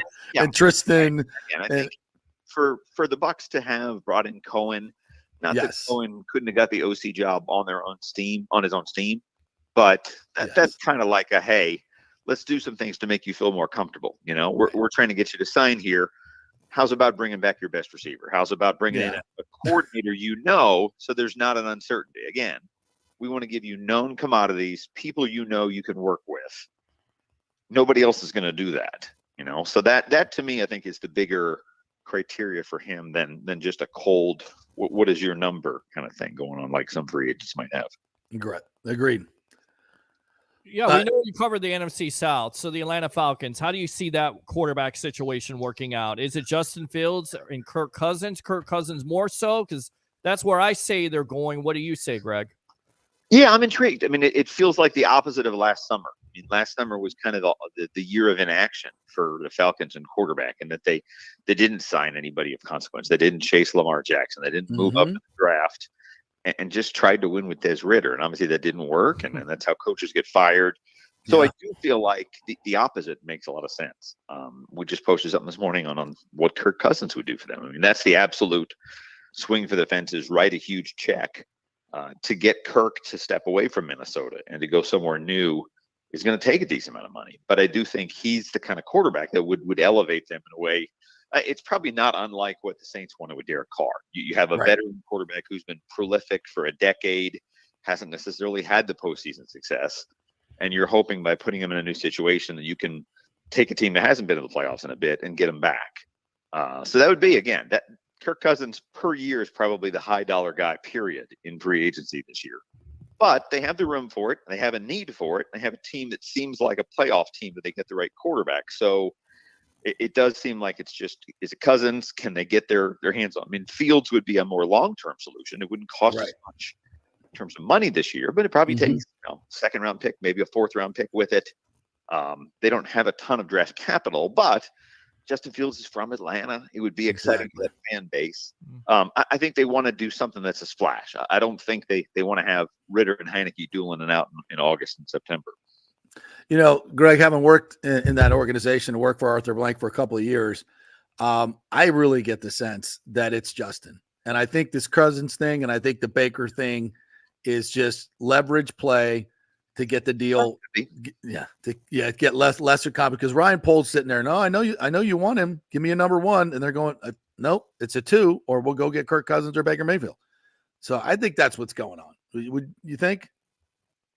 I mean, it makes sense. I mean, Fields to me, Fields is probably the more exciting option, honestly. Yes. If you want a young quarterback who mean, you're getting him for basically 2 years and $25 million, which is cheap by NFL quarterback standards. Yes. And I think there's still the chance. I mean, he's been a 1,000-yard rusher. I don't think he's been the most prolific passer you want, but in that offense, I think it's something that could catch fire. I mean, that's definitely. You think about how much it costs to get Cousins, right, and then how much it costs to move up in draft capital. Mm-hmm. To go from even 8 to 3 is going to cost you 8, this year's 2, and next year's 1. So Fields is not nearly as expensive as Cousins, and not nearly as costly as trading up for Jaden Daniels or something like that. Exactly. So I get why that's the smart compromise, if you will. I just don't know who they're bidding against for Fields. I do think the Bears are going to take Caleb. I do think they're going to trade Justin Fields. I agree. I just don't know what other. There's still 3 or 4 teams that could use a young quarterback and could handle, given the kind of package it would take to get Fields. So I don't know who they're competing with there. Greg Ahmed, Fox Sports, joining us here. So we talked about Baker. Antoine, we just believe, is going to get a deal. I think they get that done.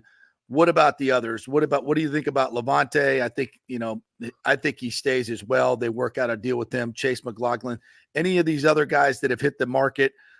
Jerome Baker, by the way, was cut yesterday by the Dolphins, an inside linebacker who's a really, really good player. I don't know how much he would cost. I don't know if the Bucs are in the, but I can see them making deals for like mid-level deals or lower mid-level deals for guys like that. Maybe an edge rusher. What does the future of free agency you think look like for the Bucs? Yeah, I do think they're going to have space to get some things done. Yeah. I'll be curious where it goes. I mean, I think your first priority is kind of replacing what you lose. So, again, if we're presuming Devin White is gone, they, like you said, they might want to add a mid-level linebacker, a stopgap where it's not just Levante and a rookie or KJ Britt. Jerome Baker make a lot of sense. It made me wonder. I think Miami is changing defense, doesn't need as many linebackers. Mm-hmm. But if there were a place that I wondered about Levante besides Tampa, it would probably be Miami because he's from there and they're a contender. I think he wants to finish here. I think it's like Mike. I think it's one of those where I think he wants to finish here. Yep. I can't imagine them cycling in 2 new starting linebackers in the same year. So I think there's a value in having, even if you kind of do it with the understanding that, hey, this might be the last year for you, Levante. If you can get him back for $4 or $5 million like you did last year, that's a great value, and that's a leadership that you want to keep on this defense as well. What about Tristan Wirfs, Greg? Much has been made about it. They're starting negotiations with him. You want to get him re-signed. He could be the best left tackle in the league. Do you think they could get that signed to have more flexibility to their cap this year and going forward? Yeah, I think they could. It's one of those where I think wherein Mike, I think you had an urgency to do it because if you didn't get Mike locked up, he could go somewhere else. You blink and Jefferson and Chase have their deals at $30 million each, and the tide rises for all the receivers that want money. Tristan's going to be the highest paid tackle in the NFL. I mean, I think it's one of those where they'll sign him. You got guys like Christian Darrisaw, you got guys like Penei Sewell that'll be close in money, but I think whatever they give Wirfs is going to be the highest paid tackle in the NFL. It's going to be a huge number, $100 million contract. And I think they want to do it. It's just a matter of figuring it out and making sure he's comfortable with things. And, he's like Winfield. He's a cornerstone. He's somebody you build around. Those 2 guys, all they've known is playoff football in the 4 years they've been here. And you want to continue that. So, yeah, I think whether it gets done in the next month to free up some cap space this year or whether it's something they do just ahead of free agency next year, he'll be a guy they keep here. Greg Ahmed joining us here from Fox Sports, covers the NFC South, was at the Combine last week. So as a Grizzlies reporter that you are, Greg, you did a lot of interviews last week. You heard a lot of people talking. What were the statements that made you pick your head up and go, what did you just say? Were there any surprising things you heard from new draftee perspectives or coaches or GMs? What were those things? Not a ton. I mean, a lot of dumb questions, definitely. I mean, Combine has not from you, of course. Riffraff asking about this guy's asking if birds are real and all kinds of stuff like that. It's like, well, I was there. The annoying thing is just the parade of every single prospect getting asked, hey, have you talked to the Raiders? Hey, have you talked to the Patriots? Hey, have you talked to the Ravens? And just 32 of those questions in a row that get old. But no, I liked, Jared Verse is the guy that I wrote on while I was out there. Really liked everything he said. He's got a great story to go from one scholarship offer at Albany and a redshirting there to the years he's had at FSU the last 2 years, probably, potentially a top 10 draft pick. Was really impressed by him. I don't know. I mean, the Falcons are at 8. If they go Cousins, I almost wonder if they go receiver at 8, if like a Dunze is still there or somebody like that. But their biggest need is probably a pass rusher. He would be a stud to get at 8 if he's there. Yeah. And then, talked to Brock Bowers, wrote on him, the tight end from Georgia. He's another guy, maybe not quite as big as some of the elite tight ends in the league right now, but probably as anticipated a tight end as there been in the last maybe 5 years or so. And a guy that could really make an impact. So I'll be curious to see where he goes, because with all the glut of talented quarterbacks and tackles and receivers at the top of the draft, you got a guy like Bowers who could fall. Somebody mocked him to the Saints at 14, which would be awesome for them if they could get him. Wow. He's not going to last that long. Where he goes. I don't think so. I think no way. I mean, of all, like, the best player, the quarterbacks are always, overdrafted. But the best player in the draft, who would you think that is? And I think it's important because you talk to him, you hear him talk like a Jared Verse. We don't know who's going to be the best player in this draft. I think it could be Brock Bowers. It could be Jared Verse. It could be Marvin Harrison Jr. I don't think it's going to be Caleb Williams. Harrison, before I go to those two, defensively, I'm not that impressed by this draft. I'll be honest. Okay. Yeah. Speed. I don't think there's the elite pass rushers you're used to having. There's not a huge D tackle. Right. The top of this draft is going to be very offense heavy. You'll have 8 of the top 10 picks on offense, maybe even more.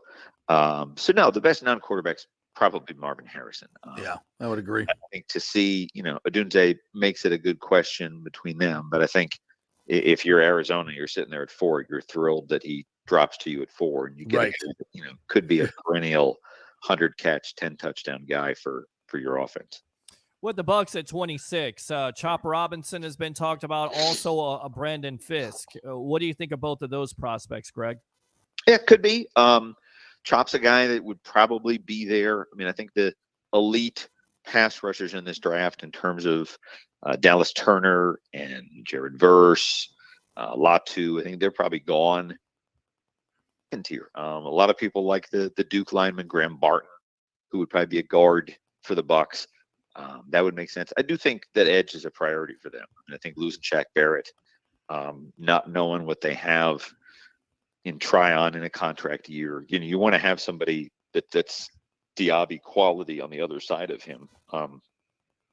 So no, I wouldn't surprise me if they use their first round pick on an edge. I don't know. It's one of those where it's hard. Chop is there. Darius Robinson kid falls down around that area a lot. I mean, you'll see mocks. Somebody mocked the other day that I think Verse was within 2 picks of the Bucs. Wow. See Latu drop that far. It's jump up and get him. A lot of uncertainty. Yeah, or even Jason Light is a guy where if you get close to where he's picking, he'll move up. Yeah. He'll move up. If he's sitting at 26 and the guy he loves is at 23, he will not blink to give up a 4 or a 5 and move up 3 spots. He moved up 1 spot for Wirfs. He moves up in the second round a lot. So he's definitely a guy where if you get close and he realizes that the cost of locking up this guy is late round picks don't necessarily fare well here. There's not a ton of 5th round and later guys that have had huge success in Tampa. So I think he's very okay with throwing in a pick like that, trusting that they can make up for it by getting an undrafted guy or 2 and knowing that you got the guy you wanted.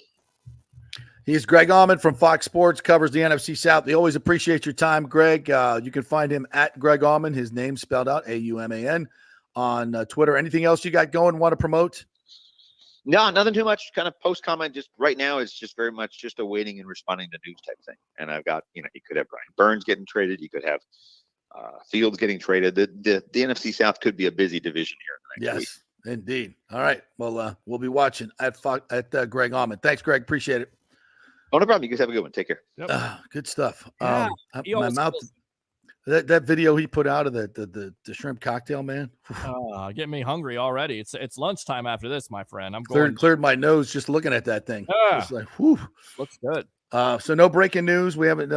I'm expecting a lot of those things to come out on the NFL. There's going to be some big news. Yeah, when he said not the Baker Mayfield deal, I was like, I don't know. I'm still holding out hope that there's some breaking news today. The Bucs come up with that deal, but we'll see. But yeah, I mean, you had Rays news today, which is not a shock. Well, you know what, and it's funny because that type of news is not like nobody else will treat that as breaking news, but you got to go down into the, and I got to start getting some of these county commissioners on and city commissioners and just getting them to answer these questions directly. Like, how do you sit there and look and give this deal to a billionaire? I mean, I always want to hear somebody answer these questions.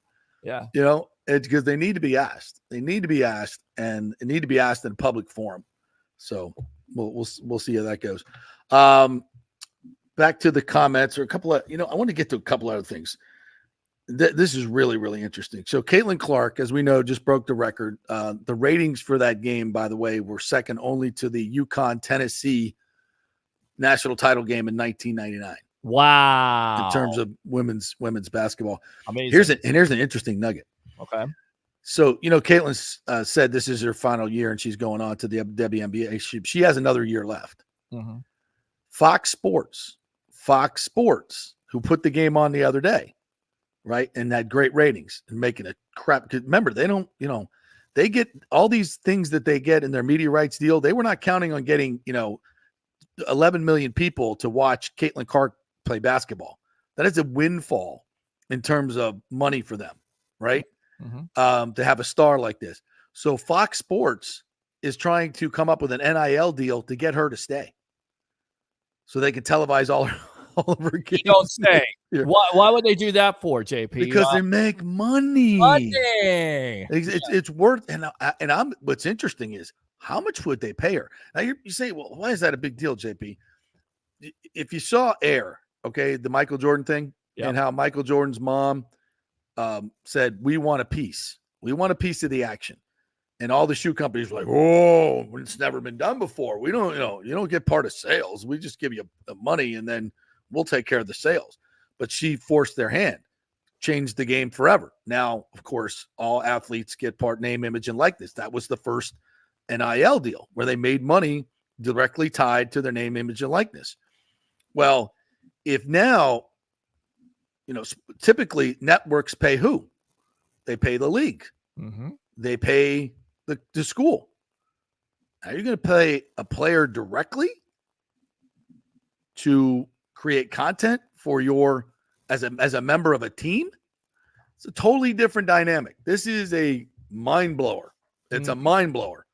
And the reason is because it makes sense financially for Fox. She's going to go play in the WNBA. You think she's playing for the Philadelphia Freedom or whatever the hell their name is, that they're going to get the ratings that she's getting in college basketball? And no, she's not going to get paid as nearly as much either. And that's the problem with the WNBA. That's the problem they're going to run into here in the next couple years. Now, it may change. She may change the dynamic. People might start watching the WNBA. Sure. But I think the branding and everything else is different. It's just different. And so they have a winner here in Caitlin Clark. They have a ratings winner. And so it would and the number is what's interesting. The number is what's interesting. Do you know how much it's worth to get a TV show that 10 million people watch? Well, let's just put it this way. The NFL or Amazon just paid $150 million for one game where they got an audience of 23 million people for a playoff game. So if you start, I don't know, there's a number out there. I don't know exactly what it is, but to get 10 million people to watch a game, and of course, she's not going to get the ratings for every single game, but she would play a whole season that they would televise on FS1 and, not all on Fox. So how much is that worth? Like tens of millions of dollars to Fox. Yeah. So how much is that worth to her? A lot of freaking money. Yeah. A lot of freaking money. So, and I don't think there's any binding thing that she signed that she's going to the WNBA. Now she's kind of had a farewell tour. So she'd have to say, hey, sorry, every other old age rock band that has 17 farewell tours, you can too. Okay. You can too. You can have two. The Eagles have had 7, so you can have 2. Billy Joel had 12. So Ric you can Flair have two. has had many Yeah, of those. exactly. Yeah. You can have two, not a problem. Right. I just think it's very interesting. It's a very interesting, how that's going to work out. And it kind of dovetails with Dartmouth basketball. They voted 13-2 to unionize, so they're going to have a union for their basketball team that's won 6 games, which is interesting. Right. It'd be a lot different if the Alabama football team were unionizing, but it's still there's a lot of things that have been written how this is going to fundamentally change everything about college sports. And I've been talking about this for 20 years, and it's true. It will, depending on how it's handled. Now, Dartmouth could also say, you know what? We don't even like college basketball. We're dropping the sport. So y'all can unionize, but we're not playing college basketball anymore. Bye-bye. So it's going to be interesting to see how that whole thing plays out. But yes, now collective bargaining has come to your college athletics, and everything can fundamentally, and I think will fundamentally change. And I think probably, as much as I am a traditionalist, for the good. We can still hold on to the traditions of college sports. We can still go to back to our universities to watch the football and basketball teams play. We can still have emotional attachments to players who actually make money. Don't worry about that. But at least now the players will get a fair share of what they're producing, and it's about freaking time. So, agreed. College sports also, Nick Saban. I don't know if you saw this. The two main candidates, because this came out on ESPN Plus, which I have a subscription to. The two main candidates for the Alabama job were Kalen DeBoer and, of course, Mike Norvell. And Nick had this to say when talking about retirement, because he consulted Bill Parcells, actually, which to Bucs fans, when you say Bill Parcells, you kind of cringe and get upset because he left the Bucs at the altar. Right. Go ahead. Right. Saban says, I want to be clear, that wasn't the reason talking about his players, but some of those events certainly contributed to that. I really was disappointed in the way that the players acted after the game. You got to win with class. You got to lose. You're going to lose class. We had opportunities to win the game, and we didn't do it. And then showing your ass and being frustrated and throwing helmets and doing that stuff, that's not who we are and what we promoted in our program. So I didn't retire, but I did kind of retire after going through the reasons of why he may have retired from the program in the first place, because college football essentially has passed him by with the players' attitudes and the NIL. We talked about this the last couple of years with Saban. He seemed like a different coach when it came to press conferences, like he didn't want to answer those questions. But guess what, Coach? You've got to answer those questions. And yeah, these are some of the reasons why he most likely walked away from the Crimson Tide. This is a big story on ESPN that's coming out today that FSU coach almost left for Bama, Mike Norvell. Yeah. Old reporting. We had that 2 months ago, folks. Yeah. We told you how close it was. And that's when and I wrote it on Twitter, and all the Alabama people went crazy. Oh, you don't know what you're talking about, dude. We would never take a coach from Florida State, man. You have no idea. We were locked in on Kalen DeBoer. We never wanted Mike Norvell. Okay. All right. Yeah. Now ESPN's put it out, and they said Lane Kiffin was their target, which we also told you about as well. So just when you see that, you'll know. All right. Great job, Peter. Appreciate you, my man. Great. Boy, 224 people watching. Thank you for all watching today. And that's just on our YouTube channel. We've got thousands more other places. So we really appreciate it. All you guys jumping in and watching 2 hours every day, Tampa Bay Sports Central. We give it to you each and every day. Great job, Peter. Thanks to all our guests today, Greg Allman, David Zimroth. We do it every day, Monday through Friday from 10 to noon. We'll see you again tomorrow.